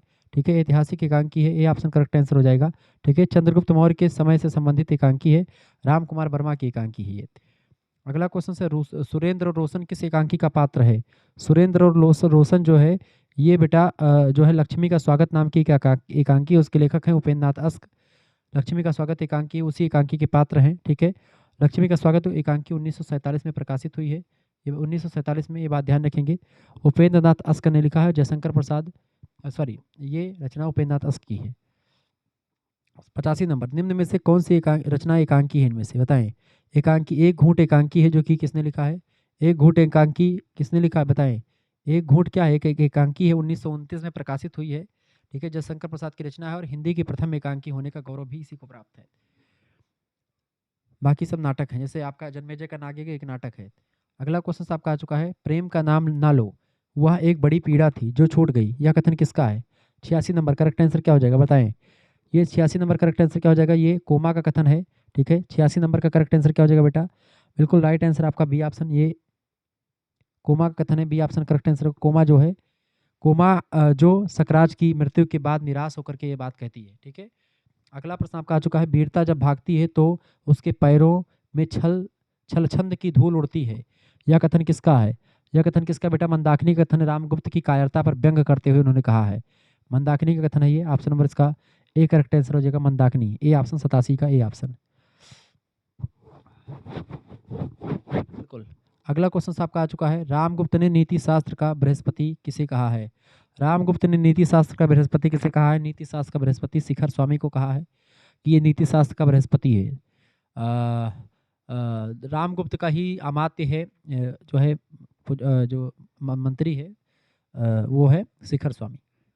89 नंबर प्रश्न, जयशंकर प्रसाद का जन्म कब हुआ था? 1889 में इनका जन्म हुआ था, ए ऑप्शन करेक्ट आंसर हो जाएगा। ठीक है, अगला क्वेश्चन आपका आ चुका है, प्रश्न अगला है, निम्नलिखित में से कौन सा जन्म किसका जन्म अगोना में हुआ था? बस्ती जिले में अगोना पड़ता है, वहीं पर आचार्य शुक्ला जी का जन्म होता है। रामचंद्र शुक्ला जी यहीं के थे, बस्ती के।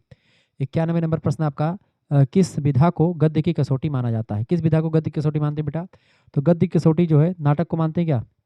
गद्य की कसौटी निबंध को माना जाता है, निबंध को। बिल्कुल राइट आंसर आपका डी ऑप्शन, निबंध को मानते हैं।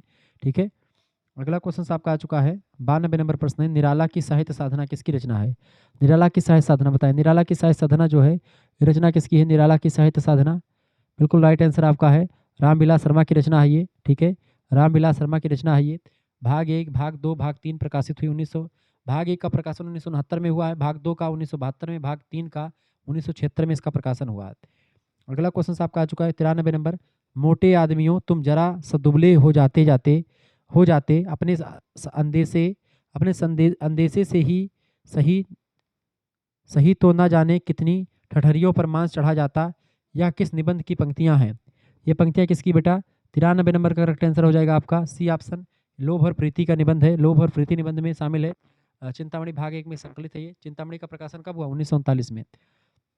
अगला प्रश्न आपका चुका, पदम सिंह शर्मा किस युग के निबंधकार हैं? पदम सिंह शर्मा जो है द्विवेदी युग के निबंधकार हैं। ऑप्शन नंबर इसका 94 नंबर का B option correct answer, Dwivedi युग के निबंधकार हैं। ठीक है, पदम सिंह शर्मा कमलेश, पदम सिंह शर्मा द्विवेदी नाम था, कमलेश इनका उपनाम है। निबंध लिखा है, निबंध संग्रह इनका है पदम पराग। ठीक है, और बड़े आलोचक हैं ये।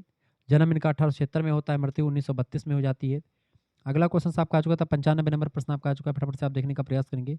प्रश्न बेटा, अंधायुग नामक नाटक की रचना किसने की? अंधायुग नाटक किसने लिखा है? अंधायुग धर्मवीर भारती द्वारा रचित एक गीत नाट्य है। ठीक है, कब प्रकाशन हुआ? 1954 में इसका प्रकाशन हुआ है, ए ऑप्शन करेक्ट आंसर का 95 नंबर का ए ऑप्शन। मेरे राम का मुकुट भीग रहा किसका निबंध है? 96, सी ऑप्शन, विद्यानिवास मिश्रा जी का निबंध है, मेरे राम का मुकुट भीग रहा है। ठीक है, ध्यान रखेंगे, विद्यानिवास मिश्रा, 1974 में प्रकाशन हुआ इसका। विचार भी थी किस लेखक का निबंध संग्रह है? विचार भी थी आचार्य रामचंद्र शुक्ल जी का निबंध संग्रह है। 1930 से पहले इसको विचार भी थी कहते थे, बाद में जब इसका प्रकाशन जो है चिंतामणि भाग 1 नाम से हो गया था 1939 में, तो 1930 तक इसको विचार भी थी कहा गया है। अगला प्रश्न आपका आ चुका है, आचरण की सभ्यता के लेखक कौन है? आचरण की सभ्यता 1913 में प्रकाशन होने वाला एक निबंध है, जिसको लिखा है सरदार पूर्ण सिंह ने। Option number B correct answer होगा। अगला क्वेश्चन आपकी स्क्रीन पर आ चुका, कला और बूढ़ा चांद नामक रचना, कला और बूढ़ा चांद नामक रचना किसने लिखी है? 99 नंबर करेक्ट आंसर क्या हो जाएगा? कला और बूढ़ा चांद। 1960 में इस पर साहित्य अकादमी पुरस्कार भी मिला है। पंत की रचना है, सुमित्रानंद पंत की रचना है, 1964 में प्रकाशित हुई है और ये काव्य कृति है और इस पर 1960 में साहित्य अकादमी पुरस्कार भी मिला हुआ है। अंधेर नगरी किस विधा की रचना है? नाटक विधा की रचना है। लिखा है किसने? भारतेंदु हरिचंद जी ने। 1881 में इस रचना का प्रकाशन हुआ, ये बात आप ध्यान रखेंगे। अगला क्वेश्चन आप देखेंगे, मैं केस मुंडन तभी करवाऊंगी जब हिंदुस्तान को स्वराज मिल जाएगा। यह कथन किसका है? यह कथन था लक्ष्मीबाई जी का। ठीक है, ऑप्शन नंबर इसका डी करेक्ट आंसर हो जाएगा। डी ऑप्शन बिल्कुल राइट आंसर हो जाएगा आपका, सॉरी डी ऑप्शन। ठीक है, डी ऑप्शन इसका बिल्कुल राइट आंसर हो जाएगा। आगे बढ़ते हैं। झांसी की रानी उपन्यास का प्रकाशन कब हुआ? झांसी की रानी उपन्यास का प्रकाशन जो है कब हुआ था बेटा? 54 नंबर प्रश्न आपका आ चुका है। 1946 में इसका प्रकाशन हुआ। बी ऑप्शन राइट आंसर होगा। एकांकी में कुल कितने अंक होते हैं? एकांकी में कुल मिलाकर के 1 अंक होता है। D option. रिपोर्टार शब्द किस भाषा का है? ये जो है फ्रेंच भाषा का शब्द है। ए ऑप्शन करेक्ट आंसर हो जाएगा इसका। नेक्स्ट क्वेश्चन आपका आ चुका है 53 नंबर प्रश्न, झांसी की रानी किस प्रकृति का उपन्यास है? झांसी की रानी ऐतिहासिक उपन्यास है। वृंदावन वर्मा जी ने लिखा है। अलगू चौधरी प्रेमचंद की किस कहानी का पात्र है? तो ये पंच परमेश्वर कहानी का पात्र है। ठीक है, अगला क्वेश्चन आपके स्क्रीन पर आ चुका है, फटाफट से आप देखेंगे। पाजेब किसकी प्रसिद्ध कहानी है? पाजेब जो है जैनेन्द्र कुमार की प्रसिद्ध कहानी है। इंदुमती कहानी के लेखक कौन है? इंदुमती कहानी लिखा है किशोरीलाल गोस्वामी ने। डी ऑप्शन करेक्ट आंसर होगा। गैंग्रीन कहानी किस अन्य नाम से जानी जाती है? तो रोज नाम से जानी जाती है। तीसरी कसम कहानी में हीरामन द्वारा ली गई पहली कसम कौन सी थी? पहली कसम इसकी कौन सी थी? 61 नंबर करेक्ट आंसर क्या हो जाएगा? 61 नंबर करेक्ट आंसर हो जाएगा इसका, बिल्कुल राइट आंसर आपका आ चुका है।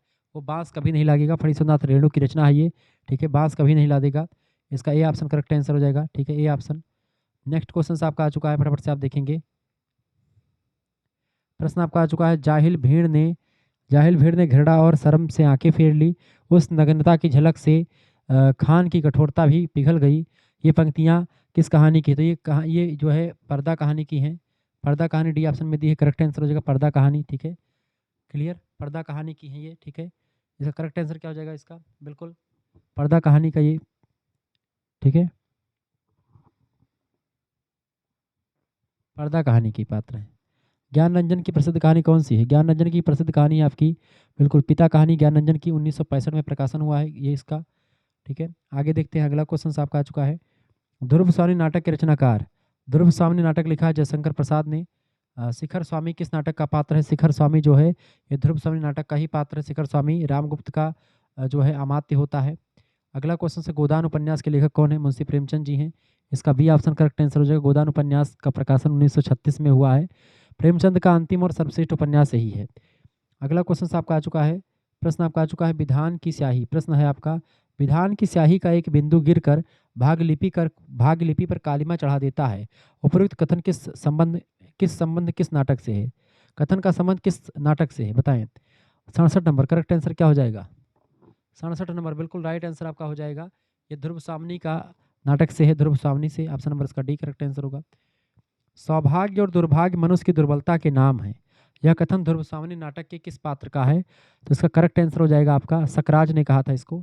Option number A correct answer हो जाएगा। पन्नाधाय किस एकांकी की केंद्रीय पात्र है? तो पन्नाधाय की बात की है तो ये आपका दीपदान एकांकी की मुख्य पात्र है, दीपदान एकांकी। ठीक है, ये बात आप ध्यान रखिए, पन्नाधाय दीपदान एकांकी की पात्र है। 68 नंबर प्रश्न आपका आ चुका है, दीपदान। ठीक है, आगे देखते हैं। अगला क्वेश्चन आपके स्क्रीन पर आ चुका है, लक्ष्मी का स्वागत एकांकी की कथा वस्तु मूलतः किस राज्य से संबंधित है? तो ये उत्तर प्रदेश राज्य से रिलेटेड है। 69 नंबर का करेक्ट आंसर क्या हो जाएगा? B option. हजारी प्रसाद द्विवेदी का प्रमुख निबंध कौन सा है इनमें से? अशोक का फूल उनके प्रमुख निबंध है। Option number B correct answer होगा। उत्तरा फाल्गुनी के आसपास निबंध के लेखक कौन है? उत्तरा फाल्गुनी के आसपास, ये कुबेरनाथ राय का निबंध संग्रह है या निबंध है, ललित निबंध है ये। 1971 में प्रकाशन हुआ है, कुबेरनाथ राय। अगला क्वेश्चन आपका आ चुका है, भारतवर्ष उन्नत कैसे हो सकती है? ये रचना किसकी है? तो ये देखिए, भारतेंदु हरिचंद का प्रसिद्ध निबंध कौन सा है? भारतवर्ष उन्नत कैसे हो सकती है? अशोक के फूल हजारी प्रसाद द्विवेदी, आषाढ़ की सभ्यता सरदार पूर्ण सिंह, कुटज भी हजारी प्रसाद द्विवेदी की रचना है। 74 नंबर प्रश्न आपका आ चुका, नरों में नरोत्तम होना चाहता है, उसे स्वाभाविक नारायण भिमुख होना ही पड़ता है। उपरोक्त पंक्तियां किस निबंध की हैं? तो ये प्रभु जी तुम चंदन हम पानी निबंध की हैं। विद्यानिवास मिश्रा जी का ललित निबंध है ये। अगला क्वेश्चन आपका आ चुका है, हम लोग कच्ची मिट्टी के समान रहते हैं, यह कथन किस निबंध का है? 71 नंबर, यह आपका किसका है? मित्रता निबंध का है। आचार्य रामचंद्र शुक्ल जी का निबंध है मित्रता, ये ऑप्शन करेक्ट आंसर हो जाएगा। 75 नंबर क्वेश्चन आपका आ चुका है, गिल्लू महादेवी वर्मा द्वारा रचित लिखित किस विधा की रचना है? गिल्लू। 75 नंबर करेक्ट आंसर क्या हो जाएगा? ये रेखा चित्र विधा की रचना है, ये ऑप्शन राइट आंसर हो जाएगा। मिलते हैं फिर नेक्स्ट वीडियो में, तब तक के लिए जय हिंद जय भारत। आप सभी का बहुत बहुत धन्यवाद। हमारे साथ जुड़ने के लिए इसी प्रकार से अपना प्यार दुलार हमेशा बनाए रखेंगे। वीडियो को लाइक कर दीजिएगा, चैनल पर नए हैं तो सब्सक्राइब कर दीजिएगा। इस वीडियो को आप अंत तक जरूर देख लीजिएगा, क्योंकि इससे बाहर आपका कुछ नहीं आने वाला परीक्षा में, ठीक है। बहुत बहुत धन्यवाद आप सभी का, मिलते हैं फिर नेक्स्ट वीडियो में। बहुत बहुत धन्यवाद, बहुत बहुत धन्यवाद। अगर जिन बच्चों को पीडीएफ प्राप्त करनी है, हमसे जुड़ना है, वैसे फोर्थ सेमेस्टर के लिए आप जुड़ जाइए। आप डायरेक्ट पीडीएफ क्या प्राप्त करेंगे, इसी को देख लीजिएगा। वैसे प्राप्त करेंगे फर्स्ट थर्ड सेमेस्टर और फोर्थ सेमेस्टर का लेंगे तो आपके लिए 150 रुपये फीस है। 9984 039 139 पर एसएमएस करेंगे। आपके लिए पीडीएफ की नोट्स की व्यवस्था है कई सारे। अपना नाम, अपनी यूनिवर्सिटी का नाम, अपने सब्जेक्ट के नेम और आपके सेमेस्टर में अपने सेमेस्टर का नाम लिख करके भेज दीजिएगा। अगर आपको थर्ड एंड फोर्थ सेमेस्टर दोनों का जुड़ना है तो मात्र और मात्र आपके लिए फीस 150 रुपये है, 50 रुपये कम कर दी गई है। और अगर आपको केवल एक सेमेस्टर का जुड़ना है थर्ड सेमेस्टर का तो 100 रुपये फीस, केवल फोर्थ सेमेस्टर का तो केवल 100 रुपये फीस है, ठीक है। ध्यान रखेंगे इस बात को।